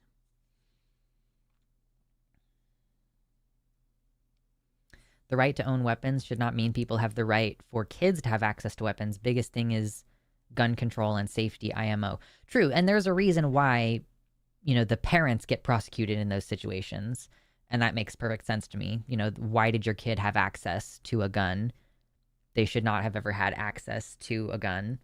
I don't know if it's like there should be more stringent rules. Like, should every purchase of a gun require a purchase of a gun safe? Or should you at least have proof that you own a gun safe already? I don't know. Like, I don't know what the answer is in those situations, but like, the kind of parents who are raising kids who would bring a gun to school are probably not practicing gun safety at home either.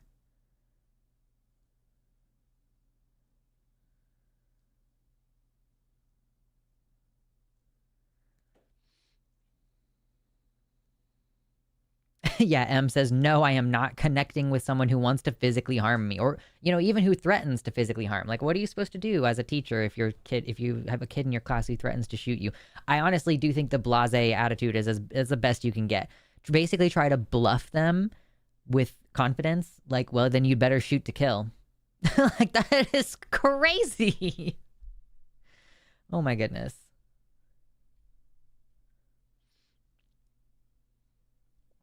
Public school just makes me sad. There's so many obvious solutions, yet we don't do anything to implement them. At the same time, those teachers are completely in the shit with no one doing anything to help them. Yeah, well, of course, the problem is that school is not a place where you go to be educated. School is a place where you go to be turned into a worker.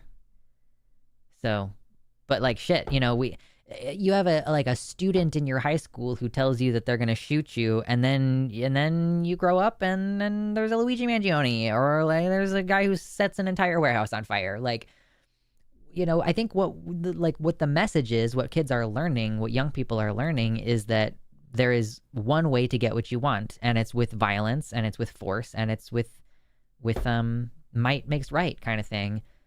And unfortunately, by not giving them less violent avenues to actually meaningfully accomplish things and like actually meaningfully get their point across or be heard in society, like unfortunately, like Dr. King said, a riot is the language of the unheard. It's if you don't give people what they're asking for, if you don't address their needs, they will find other means to communicate that. And if we're at this low level of like, okay, hello, please don't vote for the gun factory to be installed next to the school. Like, if that doesn't work, and if you go and you appeal to the city council who approves these things, and every single person who testifies is like, please don't put the gun factory next to the school, and then the city council ignores your fucking testimony and votes for it anyway because they're all in the pockets of the people who own the gun factories, then like there at a certain point, like if when real meaningful aspects of safety are involved, people feel like there is no other choice but to escalate into a violent response. Like, if you didn't hear me before, you will hear me now. Like, that's kind of, I think, the desperation that people get put into.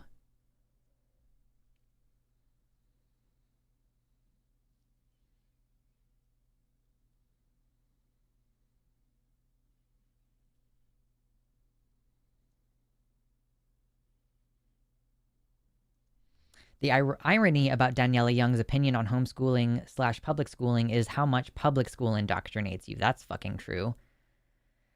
Like, public school teaches you that people in authority figures will treat you however they want, and you can't do anything about it. Like, you might not even be able to switch to another teacher, depending on what the subject is, or whatever.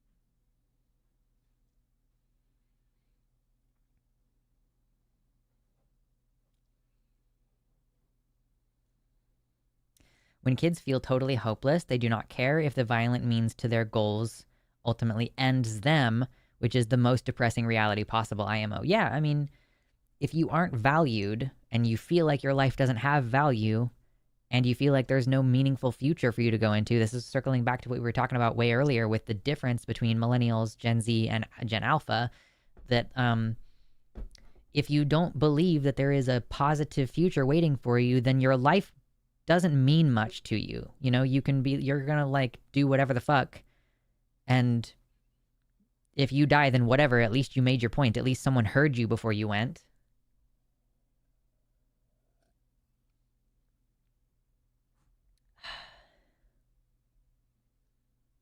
Yes, Mina, you're okay.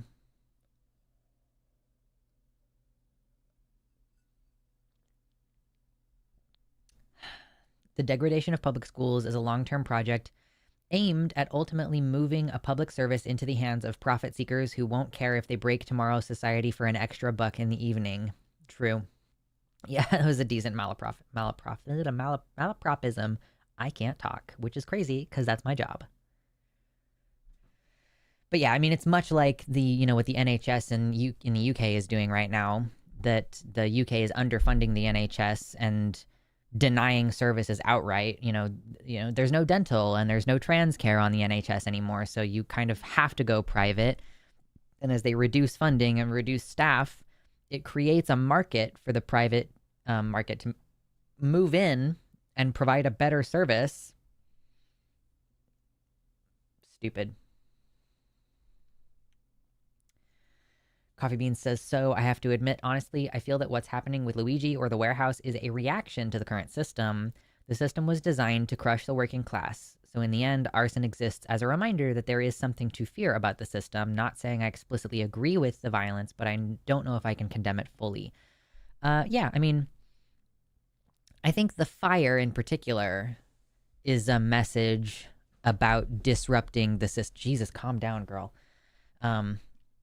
It's about disrupting the system, right? That like, so a strike or a protest that blocks the highway or something is a way of saying business as usual cannot continue under these conditions.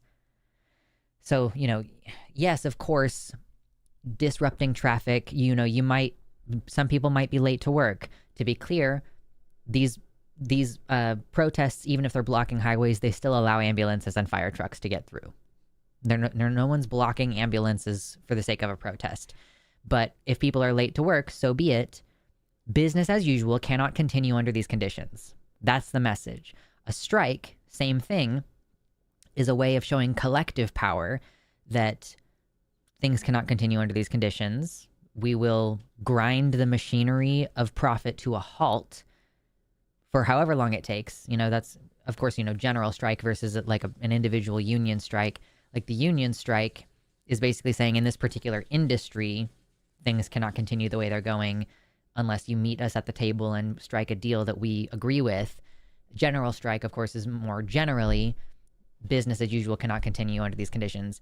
And I think that like the case of the warehouse arson is effectively the same message that like, but it's like, it's when an individual doesn't have a union or doesn't have collective support for their protest or whatever you want to call it, that, you know, so many people are so desperate that they are not willing to even try a general strike because they don't want to lose their job or they don't want to lose their health care because then they would lose their housing. And then that's a spiraling situation that's very hard to get out of. So for one individual to say business as usual cannot continue under these conditions, I will destroy your entire warehouse full of shit. And then you can't sell any of that stuff anymore. And you don't have a warehouse anymore, so good fucking luck continuing, right? It really is a sort of terminal part of worker disenfranchisement or worker marginalization, perhaps, that you know, for an individual to say this is untenable, we cannot continue this way, and the amount of work that goes into organizing and convincing people that organizing is in their best interest. And that's even assuming that you're in a state that supports unions. If you're in a right to work state, I think strikes are basically like completely ineffective. You can just be fired for any reason, even if it's because you're attempting to I don't know. Luigi is innocent until proven guilty. Proving him guilty, interestingly, being a thing the government seems to be having trouble with. That's so true. Yeah. I know. I'm falling into that trap a little bit myself of like assuming that Luigi did the shooting. But he is innocent until proven guilty, and they have to prove him guilty. Whether he did or not, he is a symbol of resistance, to be fair. So yeah, it's like it's sort of immaterial at this point whether he did it or not, because his name is synonymous with that action. And it's a rallying cry. Like a lot of people like it. So even if he's cleared completely on all charges on all levels, you know, there's going to be ripple effects of that where certain people venerate him and other people condemn him, and it will be immaterial to whether he was convicted.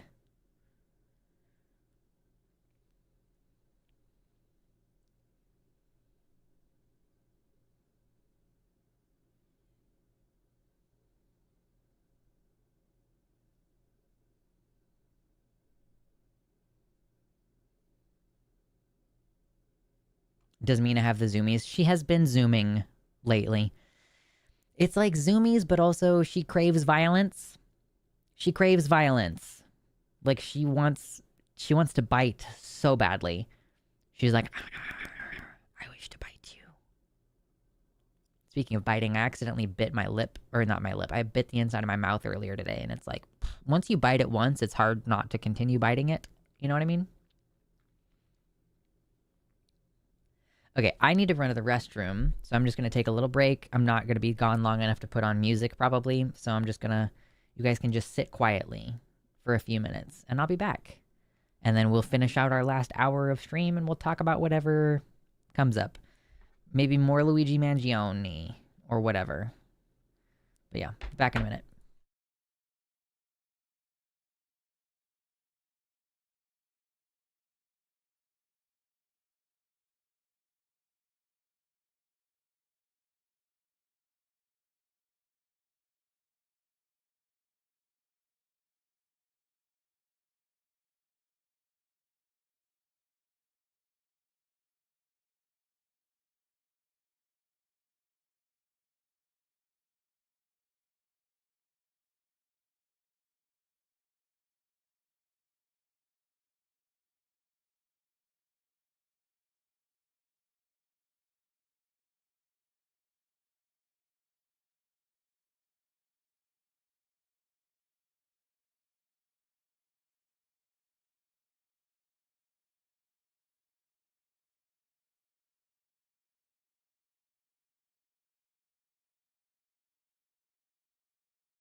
I was about to sit down and start streaming again, but I'm gonna refill my water also.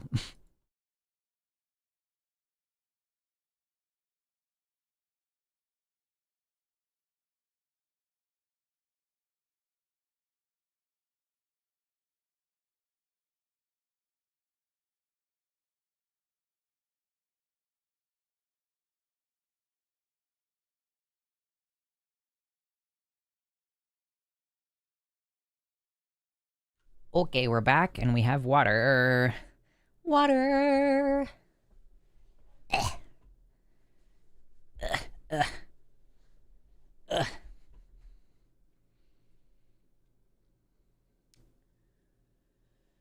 Ugh. Yeah, Noah says, it says a lot that you can kill someone and get off with a trans panic defense, but someone can rob you blind every day and you can't defend yourself. How is my hair still so wet on the tips? That's crazy. Yeah, there need to be more laws around financial crimes. Right.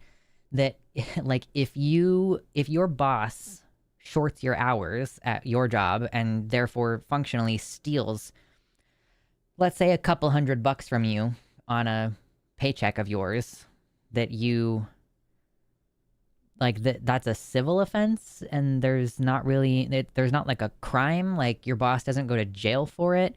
They might not even lose their job about it.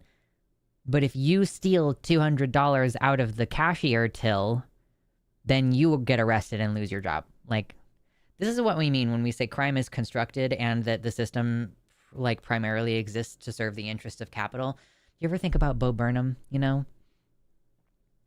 And every politician, every cop on the street protects the interest of the pedophilic corporate elite. You know, you think about those things sometimes? I'm gonna eat some salt.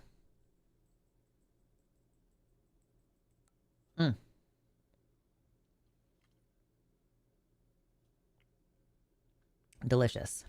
Someone asked earlier, I don't know if you're still in the chat, if there's anything I do just for fun and just for myself. I'm trying to get better at doing those things. My partner and I do Lego together. If you haven't already seen, this is like right there is the Eye of Sauron, and there's the Tower of Barad-dûr Lego set. So I do Lego sometimes. I'm about to learn how to solder. Why are we just eating salt? Because I need salt to maintain my blood volume. Because otherwise I drink water and immediately pee it out. So it's just easier. Like sometimes I'll eat like some green olives or some pickles or some chips. But it's just so easy to just be like, I am going to get a pinch of salt and put it in my face and drink some water. Like it's just take it like a pill, basically. I do actually have sodium pills.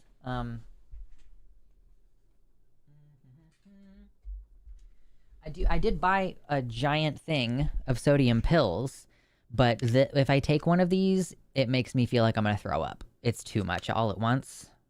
So I don't know, maybe I just need to break these in half or something and do it that way or something. But yeah,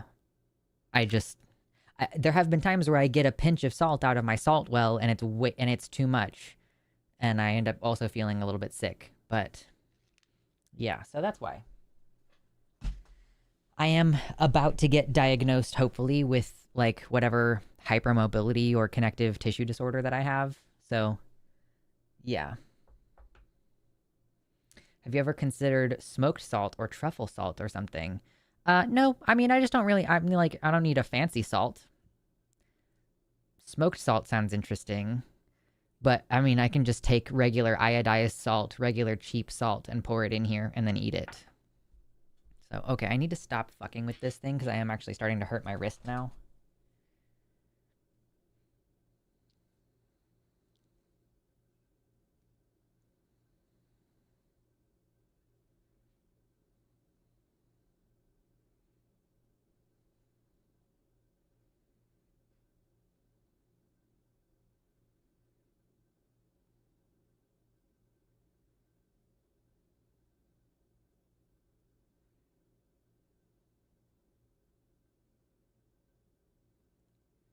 Checking. I just saw a Discord message. I guess Forrest and Jovan are live right now. Cool. That seems like a fun show. Need and want are two different things. Yeah, I guess I didn't really know that smoked salt or truffle salt existed.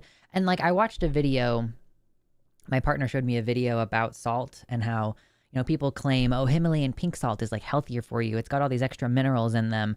But in actuality, it is a negligible difference, or perhaps not even like maybe not even a difference at all. So yeah, I mean, I guess I could fancy it up. I could get truffle salt. I'll look it up. Truffle salt. Truffles are a little hit or miss. Like sometimes it's a little bit too much. But yeah, I guess if you're just like, if I'm eating straight salt, then I might as well have a delicious salt. Interesting topic.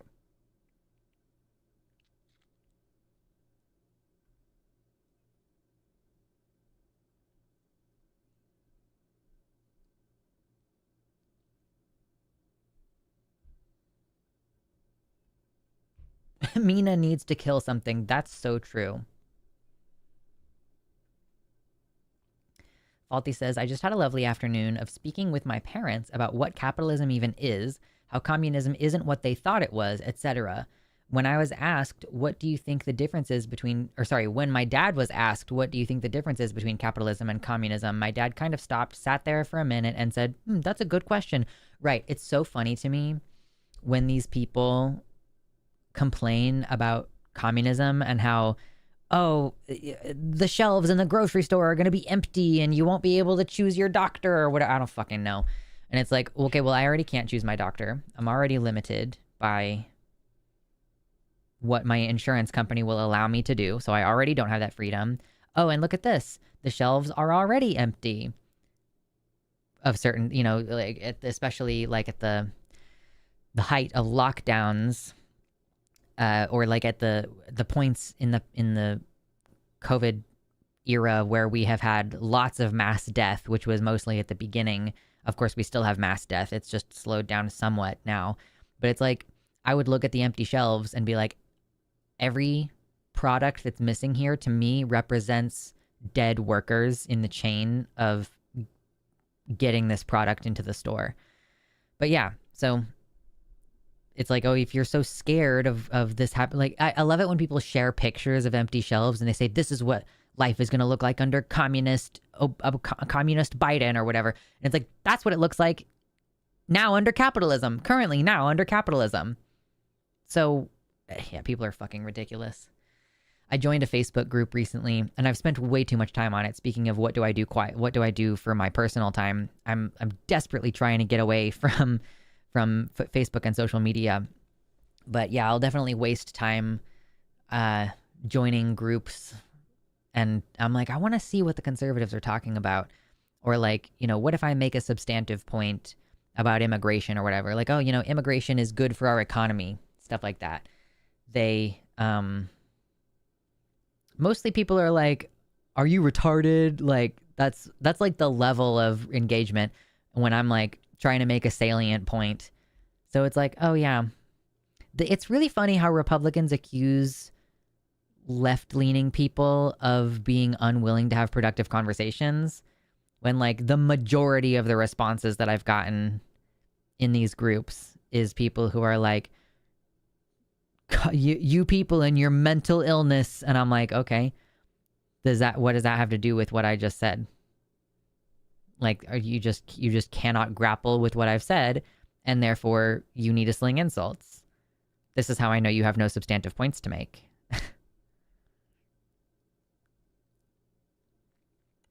My mom has had to avoid iodized. Did I say iodized salt? I think I goofed because I don't use iodized salt. In America nowadays, you get more than enough iodine in your diet if you have a relatively varied diet. So you don't really need to use iodized salt. And I don't like the flavor of iodized salt. So I get actually non-iodized table salt. Just a regular table salt. Or like I get kosher flaky salt from my salt well. That, when you get pinches of salt.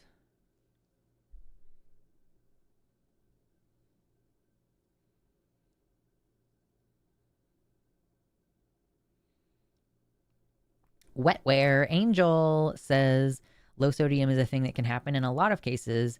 Aldosteronism comes to mind, but like the sodium's more secondary to the other issue, in which case the aldosterone deficiency would probably be what we treat. Yeah, I haven't gotten any specific diagnosis. I've just been told like these things, if they're already helping your symptoms, keep doing them. It's like, okay, great.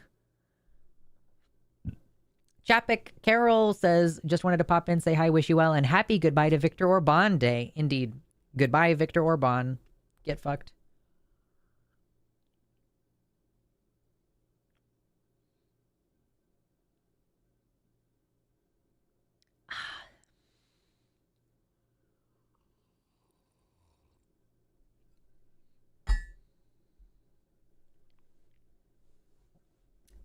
A lot of complaints about, quote, communism are actually complaints about authoritarianism. Yeah, I mean, I think that they just fundamentally have a misapprehension of what communism means. Like, the actual definition of communism is to live communally on a systemic level. To live communally means a lot of things. A lot of things are implied by that. You need to care about your neighbors and not do things with self-interest and not do things without regarding what your neighbors would think or what your community needs. It does not allow for people to enrich themselves at the expense of other people. It does not allow for exploitation. It does not allow for authoritarianism because by definition, you make decisions as a community. That's what communism is. You make decisions with the well-being of everybody in mind. And it is fundamentally incompatible with authoritarianism, but because the Soviet Union called itself communist, even though it was in fact a dictatorship, which is, again, incompatible with communism, but because they called themselves that, it's like when people think, oh, because the National Socialists called themselves National Socialists, therefore they're socialist and not far right fascists. Like, if you can be tricked by what people just call themselves and ignore any practical theory or listen to what the words actually mean and know like where they come from or what they imply. This is what, like 21% of Americans are functionally illiterate, and I am in the shrinking majority. Viktor Orban was the prime minister of Hungary, and he was a far right, like JD Vance and Trump both sucked his dick and they supported him. Putin liked him, I guess, and he lost the re-election bid today. Like in Hungary, the election results were just announced like a couple hours ago, and he was voted out and has been replaced by a neoliberal. So, yay.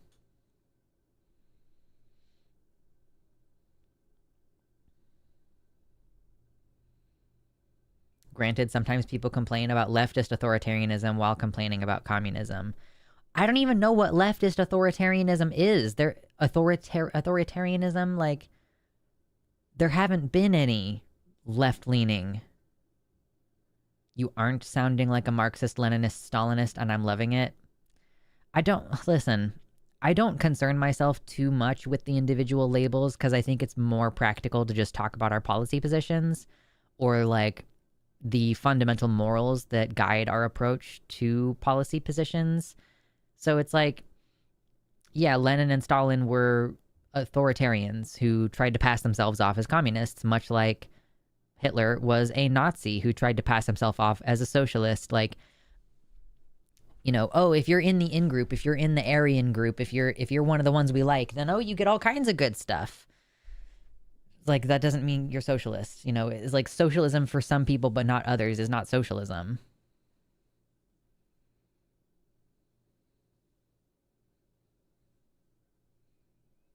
My rule is that you have to have read a book in the last 10 years for me to have any kind of discussion with you. Fucking true.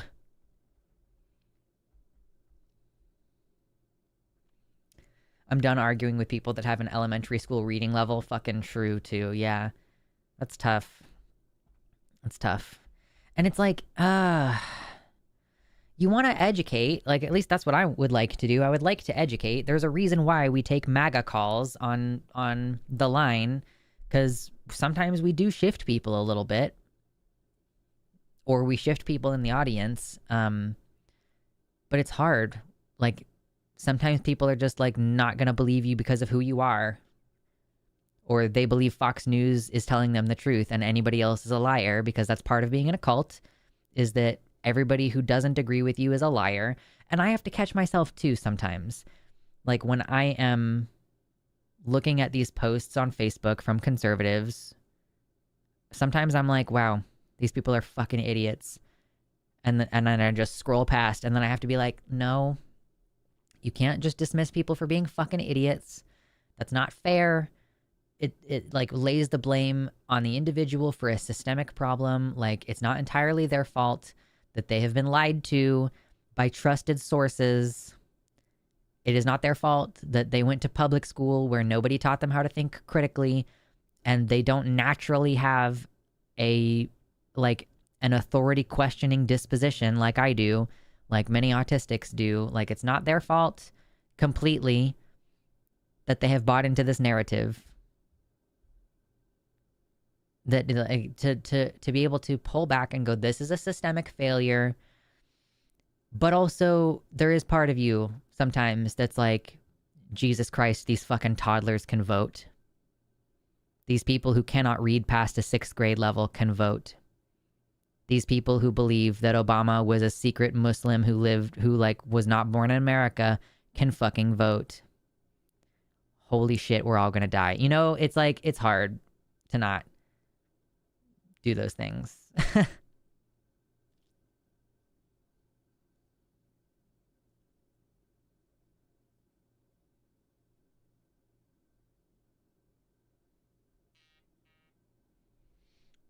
I appreciate the MAGA calls, but sadly I find them futile, because if we're not having a good faith conversation and a lot of logical conversation, then there's no point, in my opinion. No shade on what you do. Sure, I am always of the opinion that the debate is not about the person you are debating. It's not about them and whether we're going to change their mind. It's about using them and their talking points as a jumping off point to then communicate my position to a broader audience, right? It's about convincing people in the audience who aren't sure. Like, so there are some people who think it's fundamentally debasing to entertain an anti-trans argument, for example. There are people who are like, if you even acknowledge their arguments, then you are conceding some type of ground, and you are agreeing that trans rights are up for debate or something. But there are people, well-meaning people who are good in their core, who want the best for folks, who they might have heard, like, rates of suicide and other poor mental health outcomes increase after hormone transition. And they don't know how to evaluate causality. So they hear that and they go, oh my gosh, maybe we should be concerned about, giving people this medicine. If that medicine is making people feel worse, then we need to stop giving people that medicine, right? And they don't think about the causality that once you start hormone transition, you become visibly trans in a way that maybe you weren't before, and then society treats you worse. And then you have worsened mental health outcomes because you have a hard time getting a job, or because you get rejected by your family, or your romantic partner dumps you or whatever. So there are people who've never considered it from that angle, who've never looked into the studies because they don't know how. So having an opportunity to present the argument, I think, is still valuable.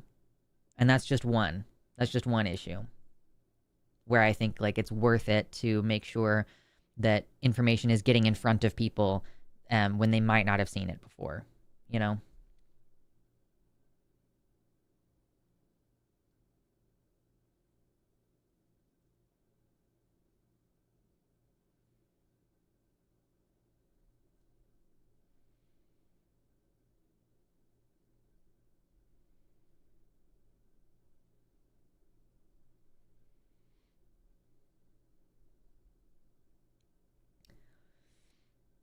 I remember having a conversation when Trump pulled out of the Iran deal during the first administration, that they were sticking to it and talking to Republican family members on many topics. It was a brick wall. It does seem like they just don't care about facts, which that's been a problem between me and everybody else for a long time. And like, that continues to be a problem, whether it's about Iran, or whether it's about trans issues, or whether it's about COVID. Like, the gap between me and everybody else just keeps getting wider and wider and wider as more and more issues come up that I am following the information as best I can. Like, again, I rant about COVID every once in a while. And if I started seeing results that were like, the overwhelming majority of people make a full recovery and there are no permanent impacts, and having COVID over and over again improves your immune function, I would change my tune. But alas, that's not the case. COVID sucks. It's bad. You should not keep getting it over and over again. You should wear a mask everywhere you go.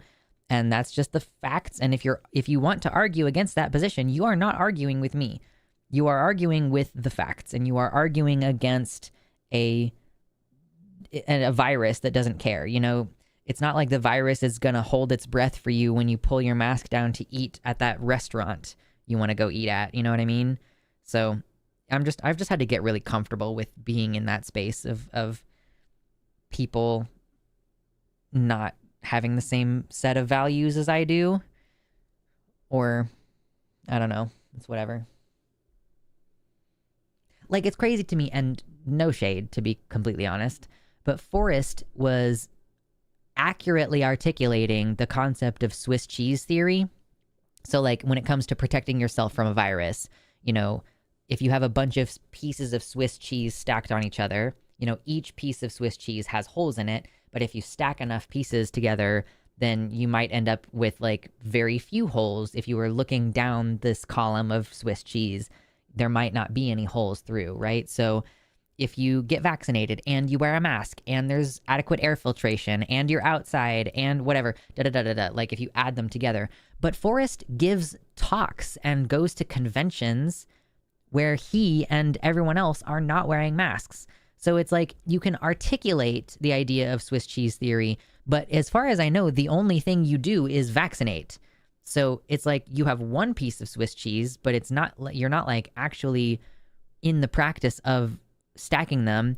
And it's like, I must assume that if Forrest had looked into the studies and the data, he might be taking more precautions. So I must assume that he just hasn't taken those precautions, or he does know that COVID can seriously hurt you, and he's just trusting that the vaccine is doing all the legwork of preventing him from having a permanent long-term disability. And like Forrest is already dealing with health issues. He's anemic.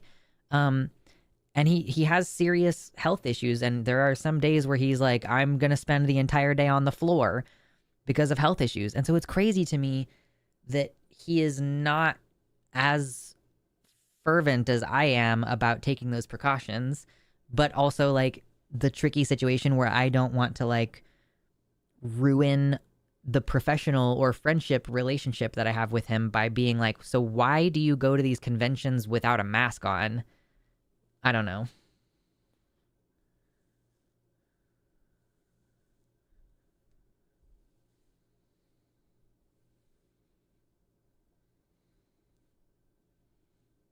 And he like travels, you know, he like goes to places all over the world. He has a little, if you don't know, Forrest has a little thing where you can like purchase a ticket to go visit someplace with him.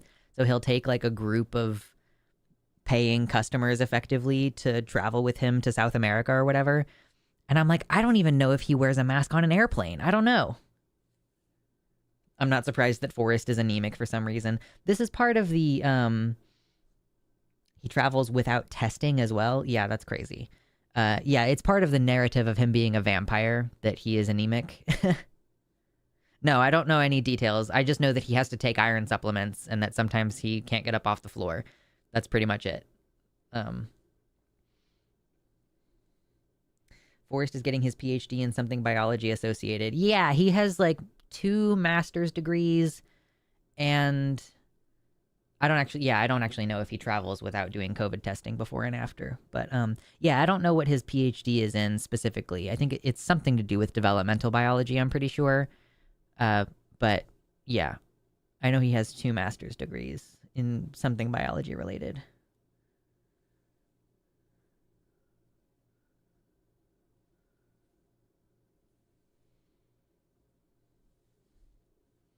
I crash out at people forming their opinions on international politics based on the nebulous, well, they could be hiding it, in the face of shit that is at least a little in my wheelhouse. One does not simply hide the signs of enriching uranium from UN inspectors. Yeah. Traveling is pretty important to a science career for what it's worth. Listen, I'm not saying don't travel. That's not what I'm saying. I know I personally am not at all interested in getting on an airplane. But like I'm just saying, like, take the like, if you understand Swiss cheese theory, then why are you not putting it in practice?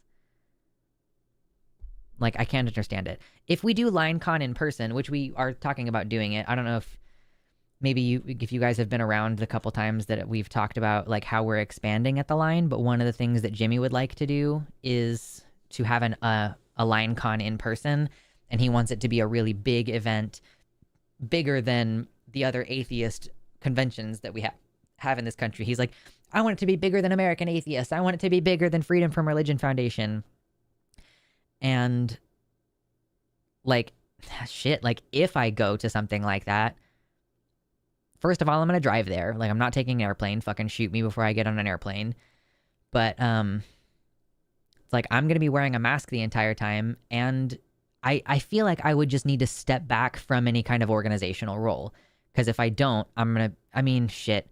I guess I could try to reduce harm by being like, look, I'm not going to demand that we have a masking policy. I think we should strongly advise, and if we can allocate any portion of our budget to having masks available, I think we should try to push it. But at the very minimum, we need to set up a Corsi Rosenthal filter in every room, like at the very minimum, or have some number of the events outside or something. But like, I think that it's just going to be annoying to everybody. Like, I don't think anybody is going to listen to me. And I also don't think that they're going to do their due diligence. And this is the frustrating thing, right? I'm talking about a network of people who are skeptic atheists. And I'm just like, I assume that these people are just going to think that I'm annoying and not bother looking into it themselves.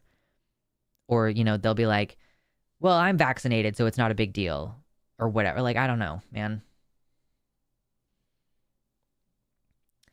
Get a mask mandate for the LineCon along with vaccine and testing mandates. Be, quote, evil like that. Yeah, like, does it make sense for us to have like proof of vaccination within the last 6 months? Or proof of negative COVID test within the last 48 hours or something? I went to a concert that did that. I went to a concert in Lawrence a few years ago in like I want to say it was 22. No, it would have been 21. So in 2021, I went to a concert at a pretty small venue in Lawrence that it was basically like masks required, and you needed to have either proof of recent vaccination or proof of COVID test negative within the last 48 hours. So I think that would be reasonable, but people are going to feel like it's unreasonable because everybody assumes COVID is over and it's not harming anybody anymore. I've studied more con failures due to size being the goal than I have studied successes. Size is not a good metric to use when judging the success of live events, especially if there is a lack of organizing experience going into it. The larger you make it, the higher the stakes and the greater the problems. Listen, I'm not part of the decision-making process. I'm just reporting. You know, Jimmy wants it to be a big ordeal, and he's, you know, putting resources into, like, when we talk about plugging the Patreon, this is one of the incentives. Like, if people want to have a LineCon in person, then subscribing to our Patreon is the best way to ensure that that's going to happen, because the more kind of extra money we have to throw around, whatever. I'm just reporting that's what he wants to do. He wants it to be a big deal and not just some dinky little, you know, 200 person event or something. I don't know exactly what the goal is specifically, but that's just, you know, the kind of way that he talks about it.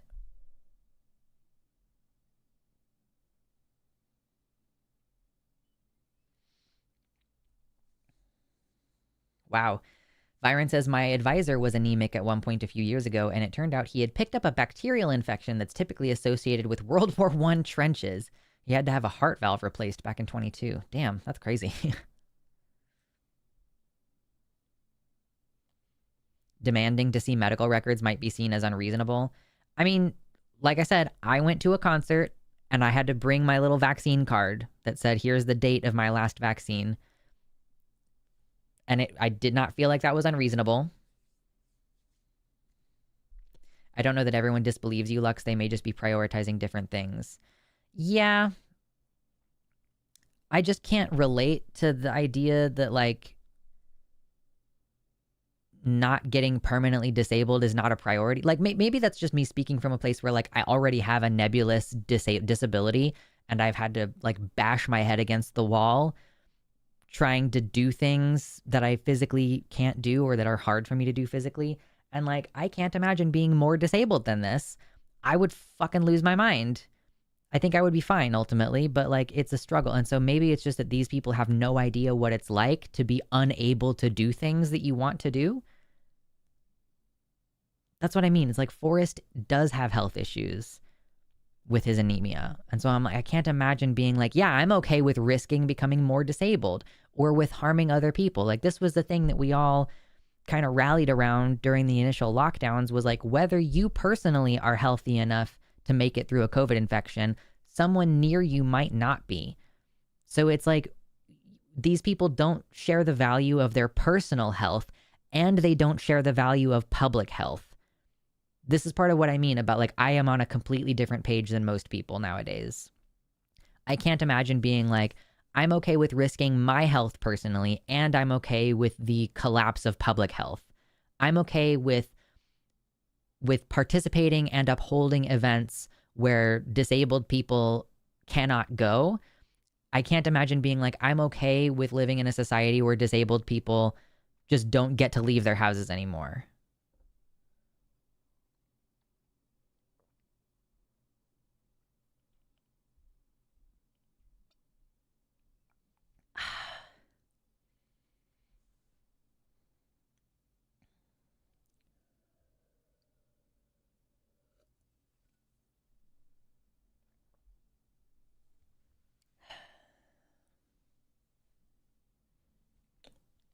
Water is so good for you, babes.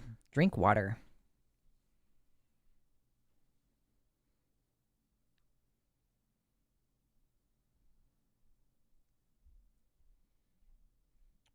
Sometimes people find it, I don't say, you said sometimes people find it best. I'm going to tweak this to what I think is more accurate.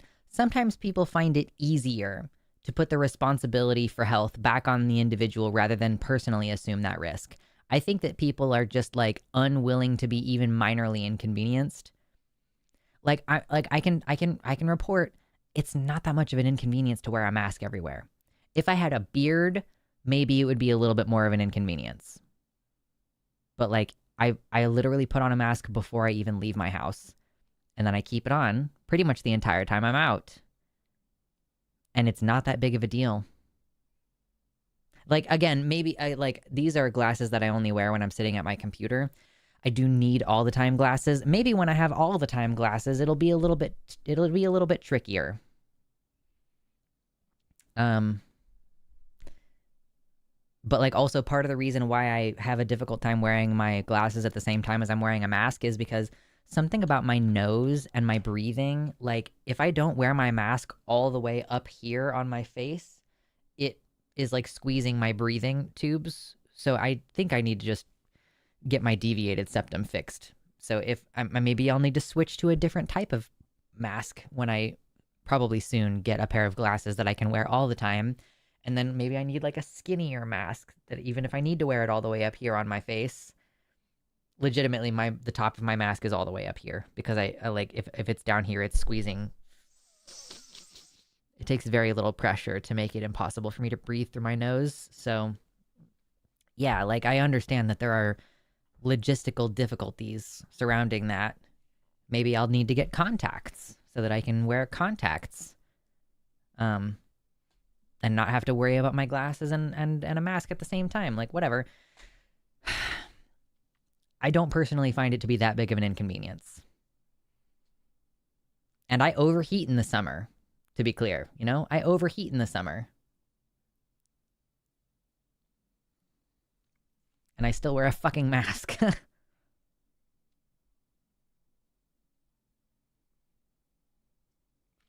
Prior to the pandemic, I would occasionally have a student come to class wearing an N95, usually students from China. What a wild concept, not wanting to spread germs from your otherwise mild illness. Yeah, truly. The idea of caring of other people. And like I if people were wearing a mask when they were symptomatic, I would be like, that is worlds better than where we're at right now. Unfortunately, a huge amount of COVID spread happens before symptoms develop, which this is true of a lot of different illnesses, but it's particularly true for COVID. So like, even if we feel healthy, that is not a guarantee that we're not sick, which is why it's like, we should just have, just by default, just wear a mask by default. Because you never know when you are sick, because there's pre-symptomatic and then there's asymptomatic. So I don't know. This is just my opinion, I guess. I mean, it's the opinion of like public health experts, but who fucking cares, right? Anyway.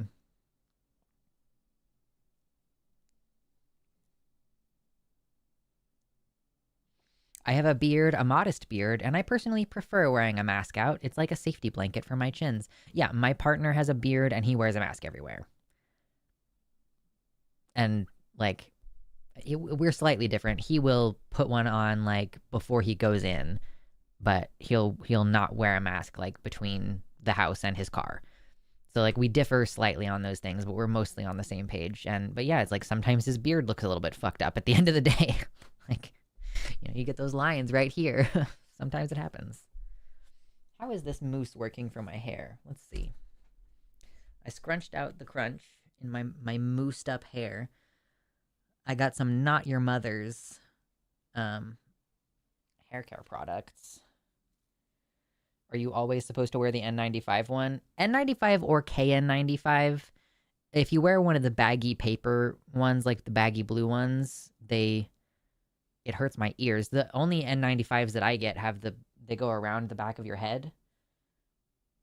So you have like one strap that comes down this way and one strap that comes up this way. And if you have the ear loops ones, they sell a little thing that you can put behind your head and take the ear loops and attach it to that thing so that it turns an ear loop mask into one that goes behind your head. But I wear 3M Aura, and those go behind your head and not around your ears. Hair looks gorge. Thank you.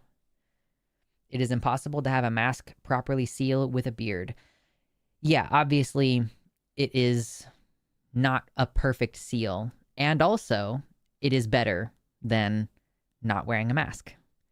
If you have an N95 and you have a beard, and my partner can report anecdotally that he doesn't get sick. You know, he was like, "Oh, it's crazy. All my coworkers got sick." And I'm like, "Ooh, mystery." So it's like even a not perfectly sealed N95 is better than not wearing one, or is better than a baggy blue.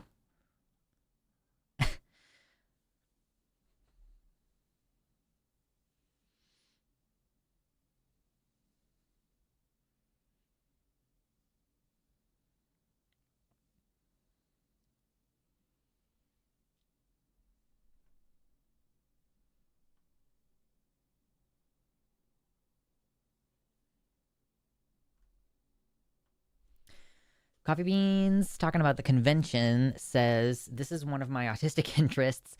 I actually think it's a false narrative that's been pushed onto organizers. There's a lot more benefit to keeping an event smaller and safer rather than going bigger. The value of the experience tends to increase due to less work on the quote talent and a better engagement with attendees." Yeah. Yeah, I don't have any particular opinions on that. I've been to small conventions and I've been to bigger conventions. I guess the biggest convention I went to was not an atheist convention, but more like a Comic-Con type thing. And with like 5,000 attendees, I want to say Convergence typically had about 5,000 attendees at the time, which is huge. And we also had Skepticon, which was in Missouri, and I guess Skepticon was the one that I've been to a few times. I can't remember what the numbers were for any Skepticon thing. And then I've been to one that was like a super duper small one in Wichita, I want to say, like a super duper small one with only a couple hundred attendees. And they're all fun experiences in different ways and for different reasons.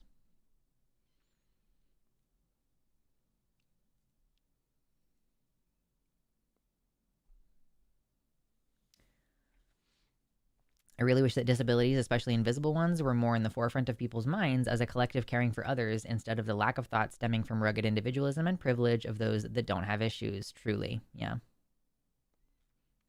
I got 2 decks of cards themed around the Iliad a few years back. I just checked online because I found them in my drawer, and apparently they sell for $95. That's fun. Did you know that my partner collects playing cards? He has like I want to say almost 300 decks of cards. So, yeah, that's fun. Oh, everybody, this is a secret. So, The Binding of Isaac, like, it's a video game called The Binding of Isaac, and my partner has said for a while that he thinks it would be really cool to have a tarot deck that's Binding of Isaac themed.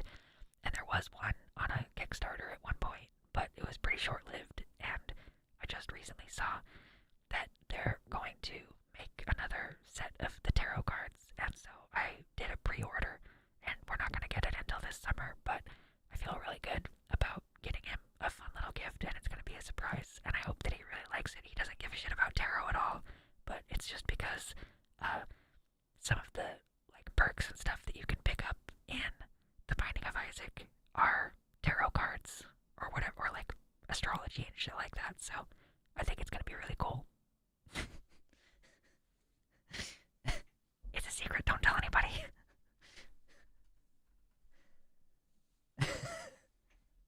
Sorry. Sorry, everybody.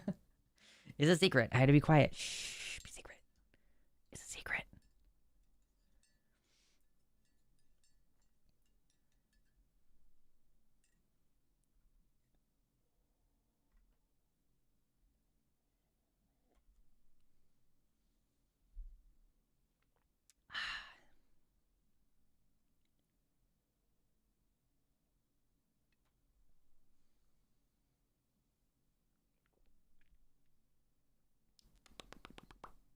How long can you wear the N95 or N99s for?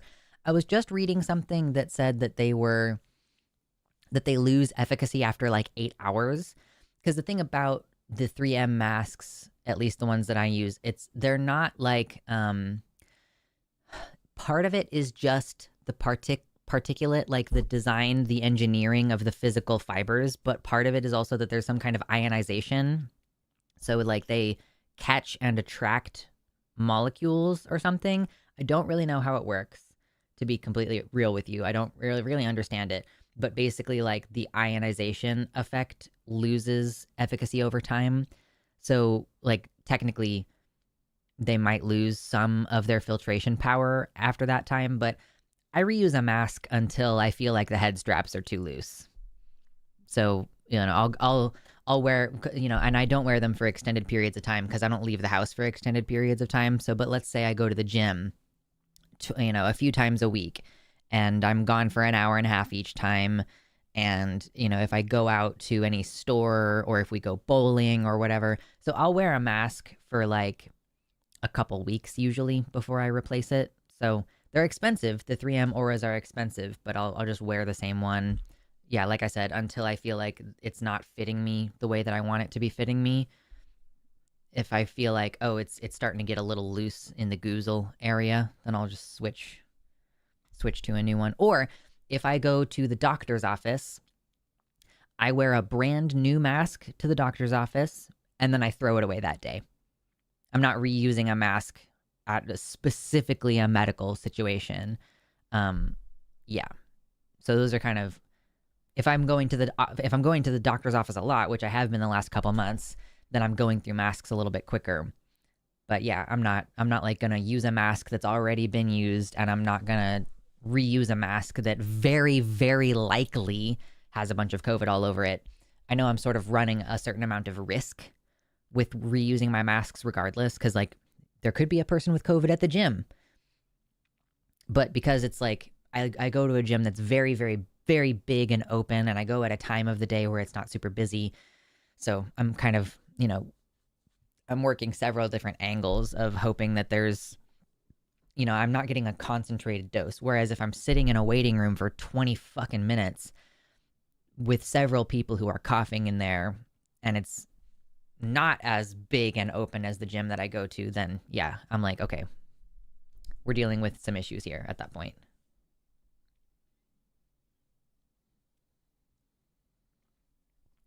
Also, if you're in a super dusty environment, it's worth replacing sooner as it's going to get filled with particulate pretty quickly. Totally.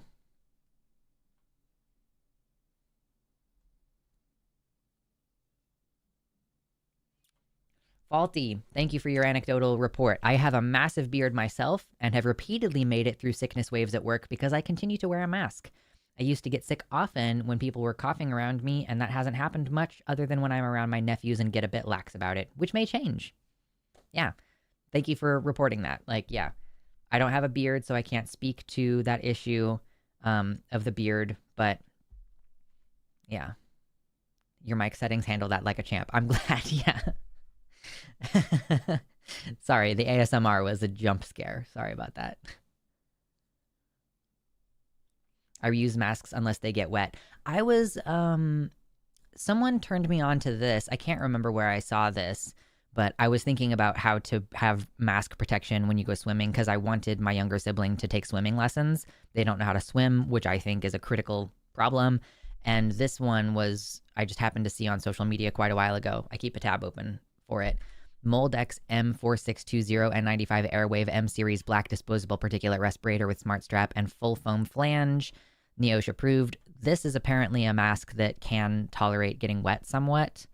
Obviously, I would probably still like only wear it once, but Yeah, the tough Duramesh shell resists collapse in heat or humidity. Yeah, so this is that's a recommendation that I would make if anybody is like, I'm gonna go swimming or I'm gonna be in a high humidity environment or whatever. I've heard that these are very good.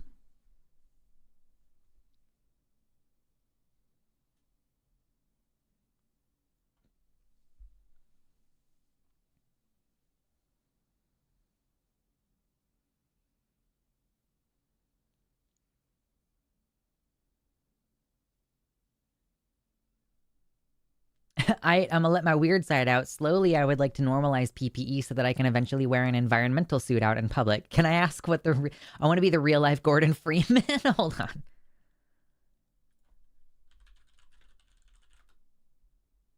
I see. Okay. Okay.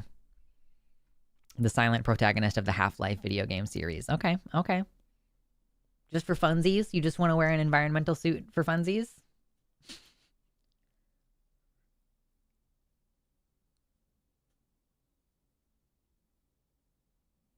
Atheist me lives with a witch. They have tons of tarot cards and they are lovely.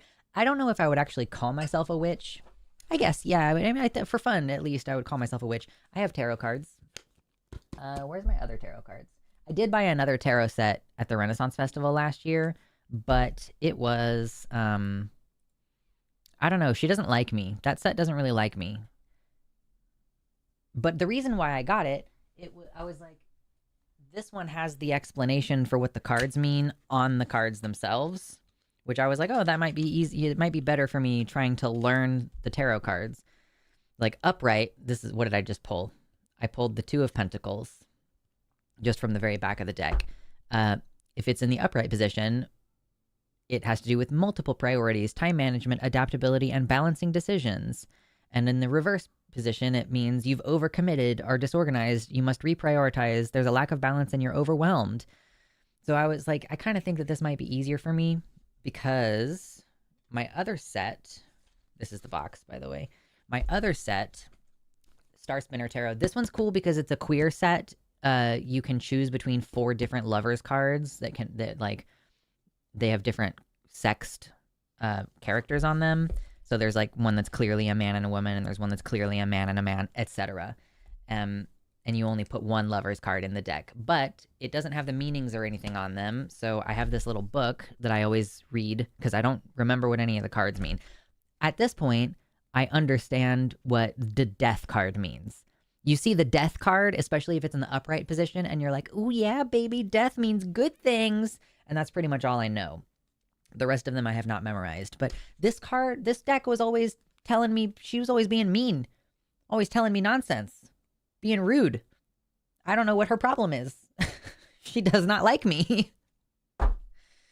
Anyway, I think it's funny to personify them also. Like, to be clear, I don't think that the deck has any opinions. It's just fun. It's kind of like how, if you're, okay, D&D players in the chat, you all will hear me on this. It's like when you have I guess this one does come with a book. It just also has them on the cards. It's like when you have a die that's rolling badly. When you're like have a D&D situation and you have a die that's consistently landing you between 1 and 4 and you put it in dice jail. You're like, this one's banished. This die does not like me. It's in dice jail now. That's kind of how I feel about this tarot deck. I'm like, why are you naughty? Why are you misbehaving? That's how I feel about this. Yes, Pavlovian response activated. D&D mentioned. Yep.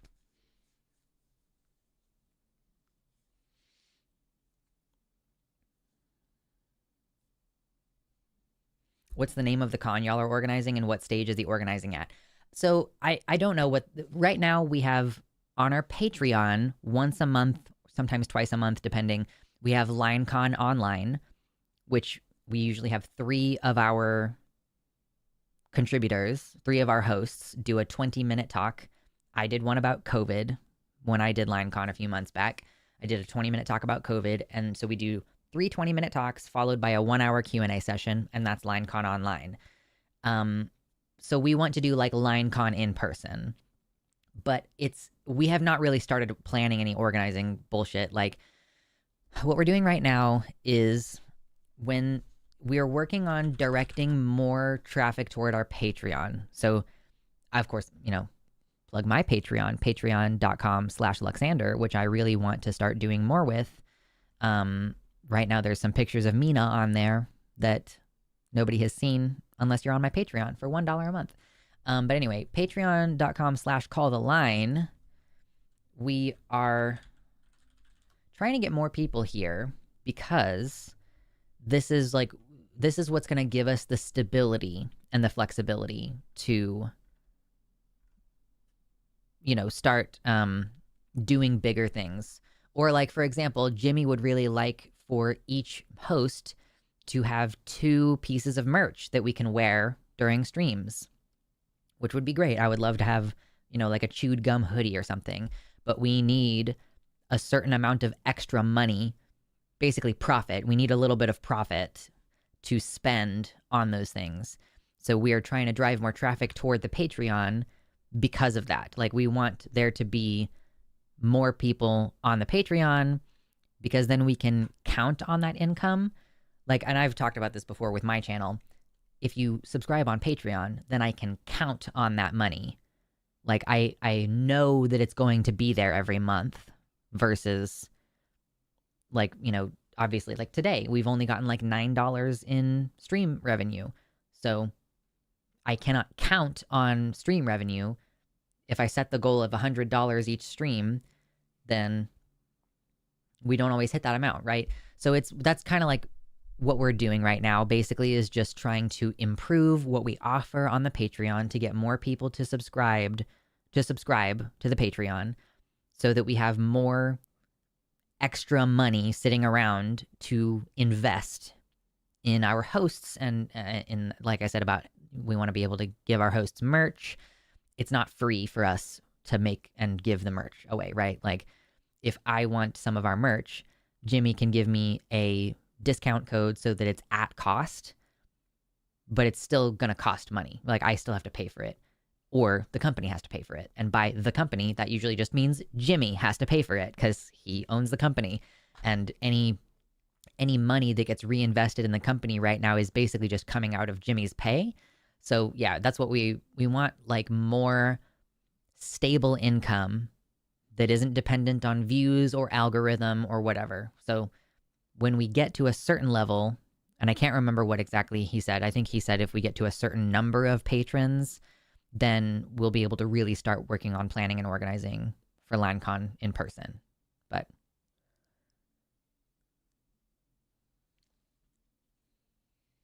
my favorite part of Half-Life is the, welcome to our top secret government facility. You are an MIT-educated theoretical physicist. Your job is to put on a hazard suit and push a cart. Very relatable. True.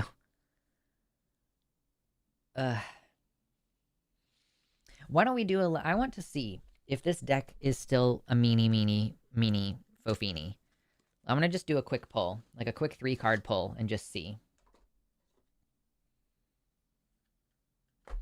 I hope the line doesn't get canceled over LineCon. What do you, like, how would we get canceled? What do you mean by canceled?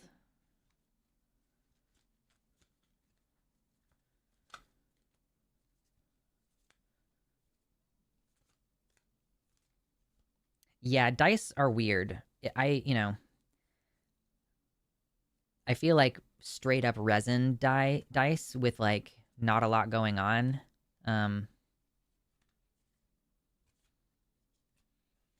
Are relatively fair, but I have a die. My partner got me a 20-sided die that has a bunch of little plastic trans flags embedded in it, but I'm pretty sure that it's weighted because all of the trans flags kind of sank to one side when the resin was setting. So I don't really use that one. I don't really roll that one because I'm pretty sure that it's not going to be a fair die. Okay, I want to see if this deck still hates me. Do you still hate me? Let's learn. Let's. I'm gonna just do a 3-card pull. Okay. Put these over here.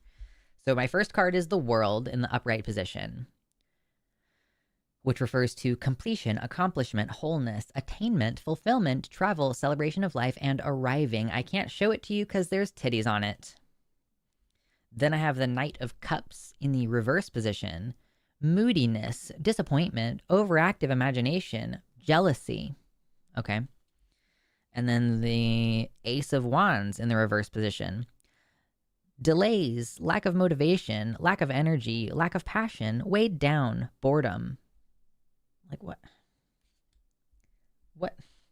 Sometimes I will then pick up this little booklet from my other deck and because the cards generally mean some of the same things, but these cards don't go into as much detail. So if I were to go to the world in here, come on. Oh, it's 21. Okay, that makes sense. 21, the world. You find yourself very much a part of the world, and you know your place in it. Getting here has required much growth and pain, but you arrive with a sense of completion and fulfillment. This card indicates success and accomplishment. Now that you know that you are capable of seeing things through to satisfaction, you can begin a new journey. See, that's a good card. What about the Knight of Cups? Or in this one, it's the Knight of Chalices, I think. Knight of Chalices. In the reverse position, someone has lost control of their emotions. The Knight warns of a lack of self-reflection and being prone to moodiness and jealousy. He also refers to something that was initially very appealing but later turns out to be a ruse. The Knight in reverse is a reality check. A veil of wishful delusion might be lifting, leaving cold disappointment and a much harsher truth.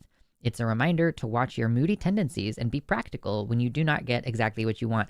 See, I'm like, who are you? Why are you calling me out like this? Why? You're calling me moody and capricious. Why? Why are you such a bitch? Okay, let's go to Ace of Wands, which is here. Ace of Wands in reverse position. Be wary of moments of hesitation due to laziness. This will stagnate growth and hinder personal progress. If you struggle to engage with your initial interests, passion will gradually turn into mere obligation. Your projects may lack inspiration. This deck does not like me. Doesn't like me. So just prove that.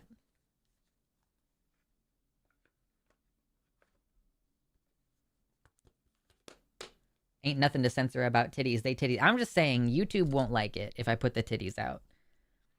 So, fuck it. So this time it said, yeah, you're feeling a sense of accomplishment and wholeness and fulfillment, but be careful you're not too moody and lazy. Like, Jesus Christ. So that's what I mean when I say this deck has fucking attitude. She has attitude. Lux, you are moody and I love it. I feel like I'm not that moody, but I don't know. Sometimes I read tarot for my local LGBT group. Yeah, it's fun. It's fun. That's pretty much the extent to which sometimes I'll use it to like clarify a position of mine, but it's much like tossing a coin, in which case it mostly just helps you see what you wanted in the first place. It's not really giving you any information. It's just telling you what you already know or helping you get clarification on what you already know. Tit juice kept me alive for my first 4 to 6 months. That's true.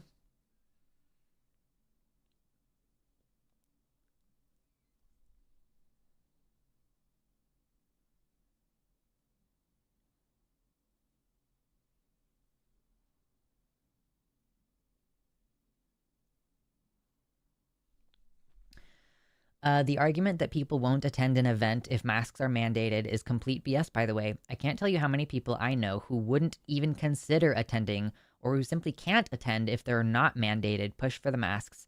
This is the kind of thing where I might be able to encourage Jimmy to do polls. So like if we did a poll on the Patreon, let's say we got to, let's just give an arbitrary number, 2,000 Patreon subscribers. And maybe that's the number that he's going for. So at 2,000 Patreon subscribers, we start having some real serious conversations about LionCon in person. I could be like, hey, let's do a poll. Like, let's do a poll. Like, if masks were mandated, if masks were required at this event, would that influence whether you come to the event? Or whatever. Just make it easy for people to vote. Phrase it however you want. Then that would give us an idea. Okay, these are our people who are financially supporting it. Are there any people who absolutely would not attend? if masks were required? Or are there people who would only attend if masks were required? Or are there people who, you know, would wear a mask and don't really care either way? Whatever. I'm sure we could get a feel, put our finger on the pulse of what the people actually want.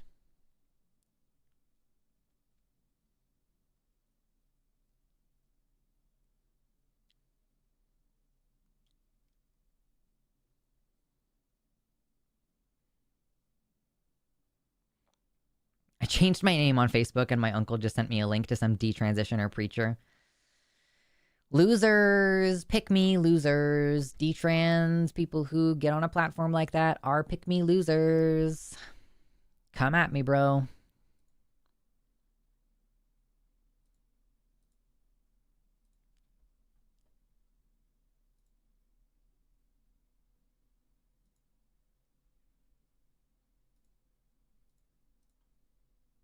I don't know why I just got possessed with a curiosity to see if there were any new comments on my Facebook or on my YouTube page.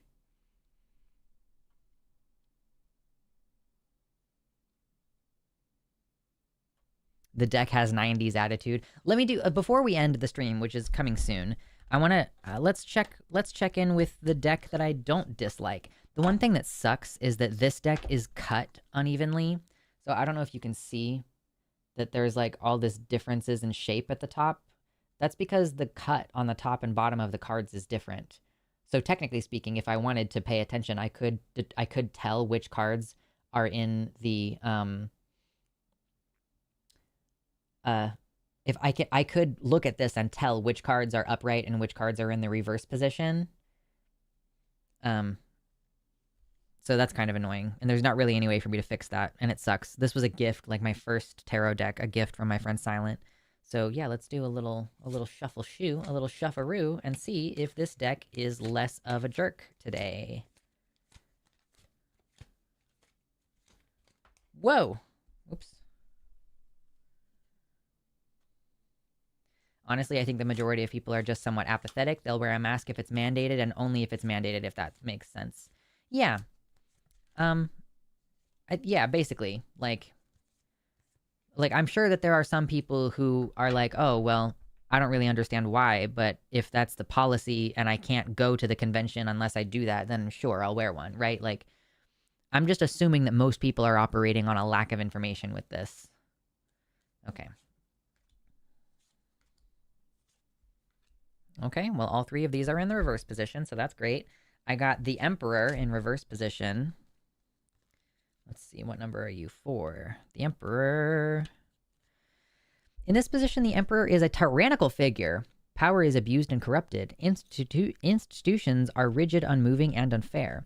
The tallest fortress walls are only a veneer, and they will crumble under the slightest scrutiny.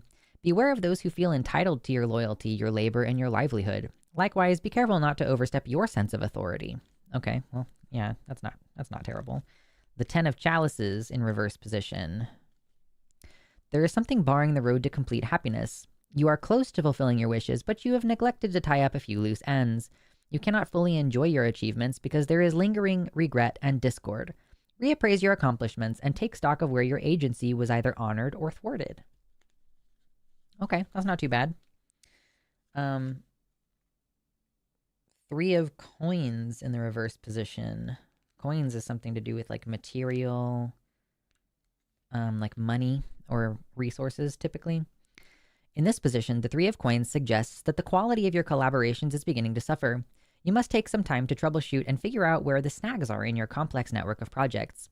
Whose input is not heeded? Whose contributions are overlooked? Now is a good time to check in with your teammates and reassess your shared vision. See, none of those were personal attacks. Like none of them were particularly positive, but none of them felt like personal attacks.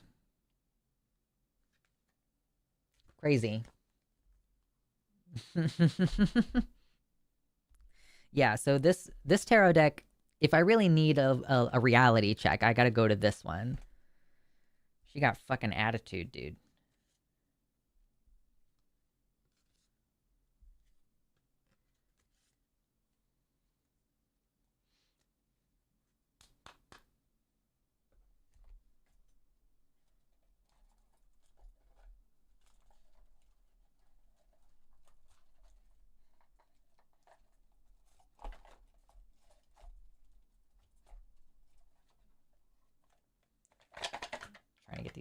cards back in there. Being a little bit tricky on me. Stop being tricky on me.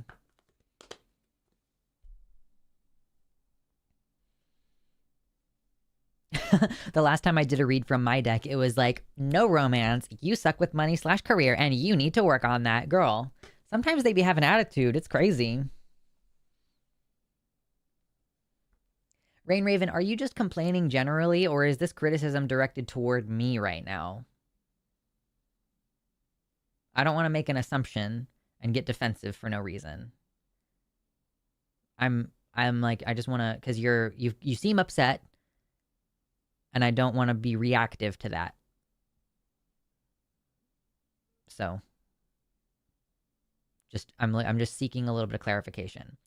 We're gonna wrap up here in a minute, but I want to give a moment to, make sure I'm not like ignoring some meaningful criticism or something right at the end of the show.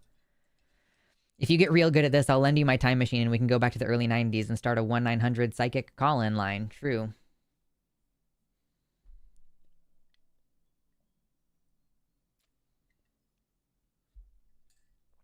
Toward all involved with organizing the con, you are involved with the con.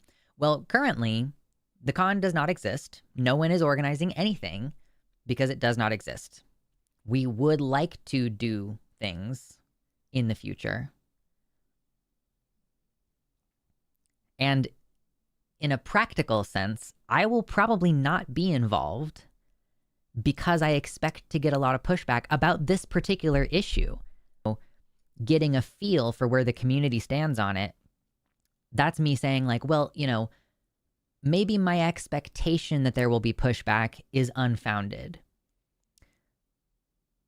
And like, I also don't want to piss off my friends. Like, these are my friends. Wait, did the stream die? Oh, I think the stream died for a second. Are we back? Are we back? Okay, it looks like it's back.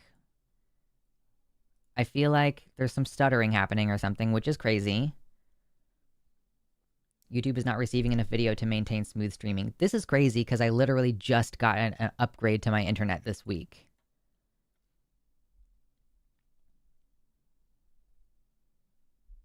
Okay.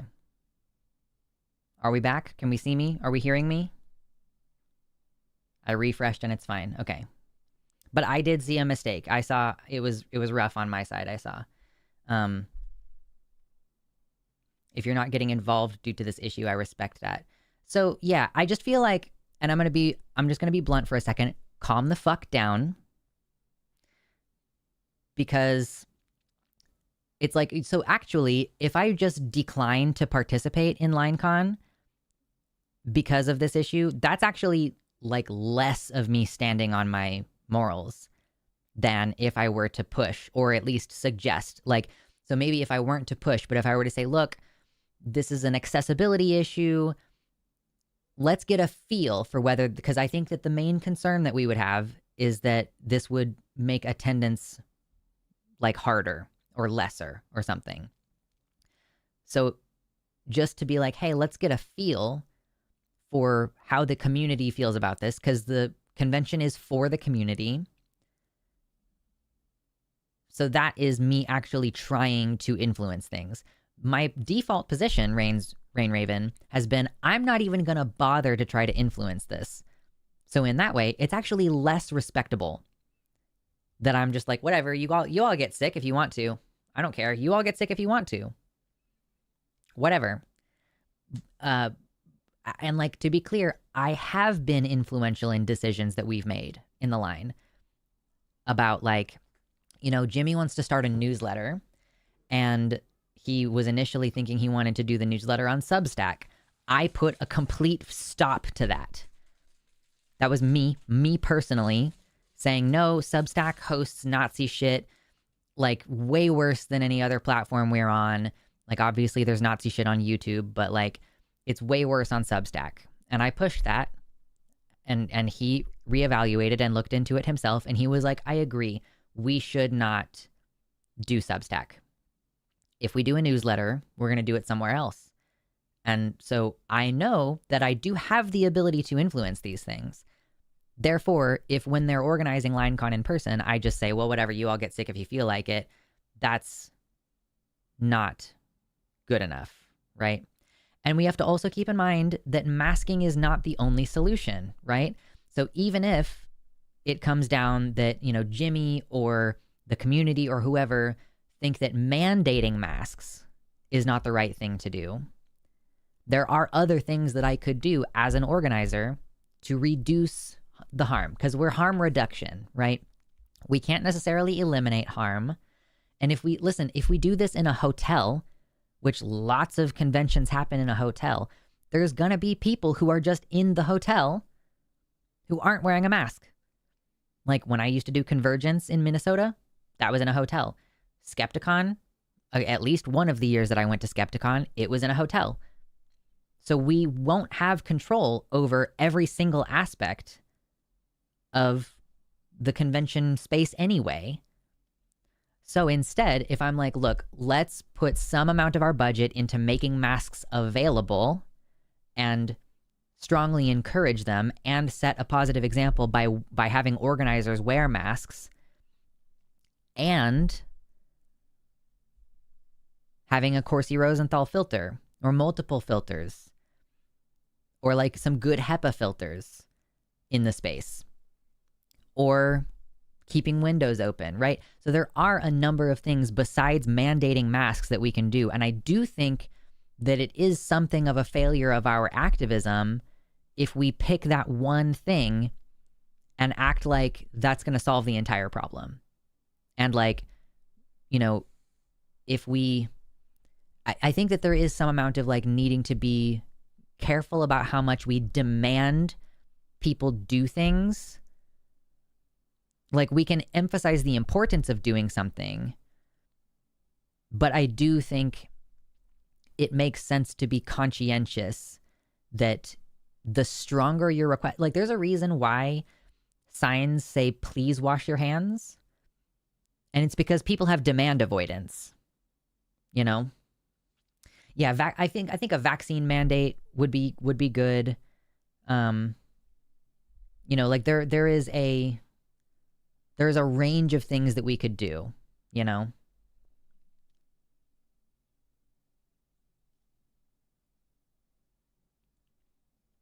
I'm also not necessarily saying that we would defer to a poll if we did a poll on Patreon. Like we could ask, like, if masks were required at this event, would that impact whether you attend?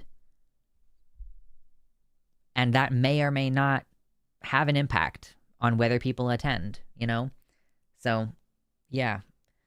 I just think there is a way to do this where we make our community feel heard, even if we do decide to make a different decision on that.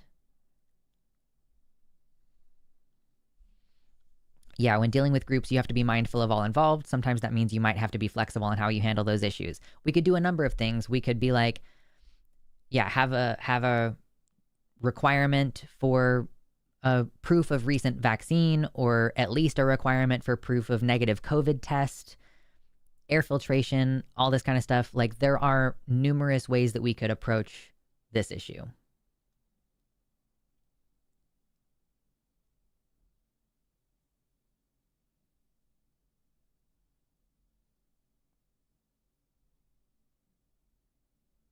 Yeah, Substack is a fucking trash fire. That's so true. Oh, also, that's also, M says, if a poll says that people aren't going to wear a mask, it makes sense to not show up. So doing a poll could also allow our community members to make an informed decision if there are going to be people who attend. And even if we say we require masks, there might be some people who are like, well, you can't make me, I'm not going to. Okay, well then, if there are vulnerable community members, they can make an informed decision knowing that if people are going to refuse to mask, then they would not want to come, Like, ultimately, we can't, like, make people do shit. We don't own the hotel that the convention is happening at, right? So, like I said, we cannot completely control the environment, and they could be on the premises even if we say we don't want you in our part of the convention. Like, there's nothing stopping those people. And you have to keep in mind, if you piss people off who are anti-mask, they will do fucked up things like cough directly on you on purpose. I can almost guarantee there have been situations where people have walked past me in a public place and they have coughed on purpose right when they're right behind me or right next to me because I'm wearing a mask. So like, yeah. Yeah, and you wouldn't want the poll to be your only data set. It would just be, let's get a feel for how some of our most committed community members feel about this. It's just information that we could use to get an idea of how people feel.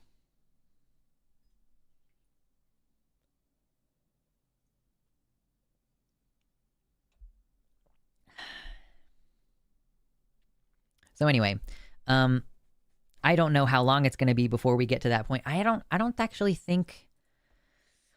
I have the ability to check how many patrons we currently have. No, because I'm not like a creator on the Patreon, so I don't know how many creators, or like I don't know how many people we have on here. So I have no idea how close or how far away we are on getting to a place where we could even have a practical conversation about masking or whatever at the LineCon in person. So yeah, we'll see. It's going to be interesting. I'm going to be very involved in helping the line grow, like to the extent that I'm able to be committed to helping the line grow over the next few years. So, yep. Whether it's in the online space or whether it's offline. And again, like I might not even be able to participate in this. Listen, I'm about to do the first trip home since I got here. Like I got to Oregon, a year and a half ago almost. And I haven't left Oregon. Well, I went to Washington, but I haven't like gone back to Kansas. So I don't know where this convention's going to happen. It has to happen in a state where trans people can use the bathroom. So like we're limited. It might be like, I don't know, in Colorado or something, in which case, oh, okay, well, that's kind of closer than somewhere else. But I'm about to find out whether it's really practical for me to make cross-country trips in a car. My partner and I are going to leave on a Wednesday early in the morning. We're going to drive literally all day Wednesday and then again literally all day Thursday. And I guess at that point we may or may not be in Kansas. Like it depends. Like we might not arrive until that Friday, which is the day that the wedding is.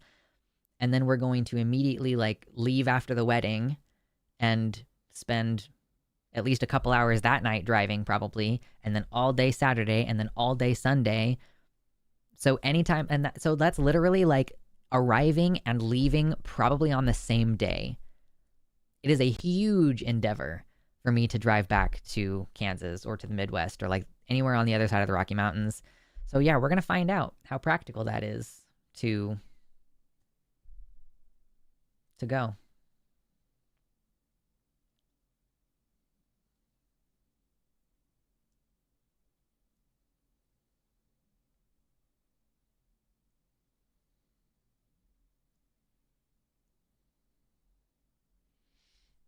I've had this happen to me in Costco. Someone kept following me and making eye contact with me. Coughing near you, is that what you mean?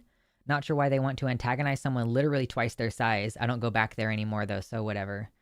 Yeah, that's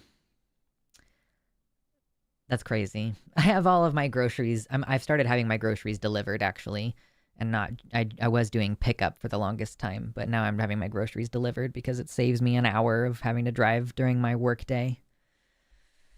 So yeah, anyway, I'm here later than I usually would be. I need to eat something and then get ready to do my, the line after dark bullshit, Sunday show after dark today. So who's going to be on that, by the way? Let's see. What are we doing for the next week? What's the next week look like? Show tools, manage outlines. Tonight, we have Justin Deconstruction Zone and Owen Morgan. Oh yeah, we are gonna make some money tonight. So Justin and Owen tonight on the Sunday show, which I'm gonna be producing, and then tomorrow I'm producing for Erica and Aaron Ra. That's gonna be an interesting mix. On Tuesday, I'm gonna be producing for Alyssa and Taylor, of course, on Chewed Gum. Then I am streaming on Wednesday, my stream, which happens during the same time as the Hang Up. And then I will be on both Takis and Calling It Now on Thursday, on Takis with Ben and on Calling It Now with Jovan. And then kind of back to... I don't know if we have anything officially scheduled. I know that we're supposed to start doing Justin's Saturday show soon. The Devangelicals is what we're calling that one. And I don't know if it's starting this upcoming weekend or not, but I might be, like, Arden and I are going to kind of share production duties for that for the next month or two. So yeah, that's what the next week is going to be like. And with all that said, I'm going to shut the fuck up now and get to doing other things. So have a good night, everybody. I may or may not see you in the chat on the line. Let me know. Say hi if you come over there. And yeah, be good, or at least don't get caught. Doodles.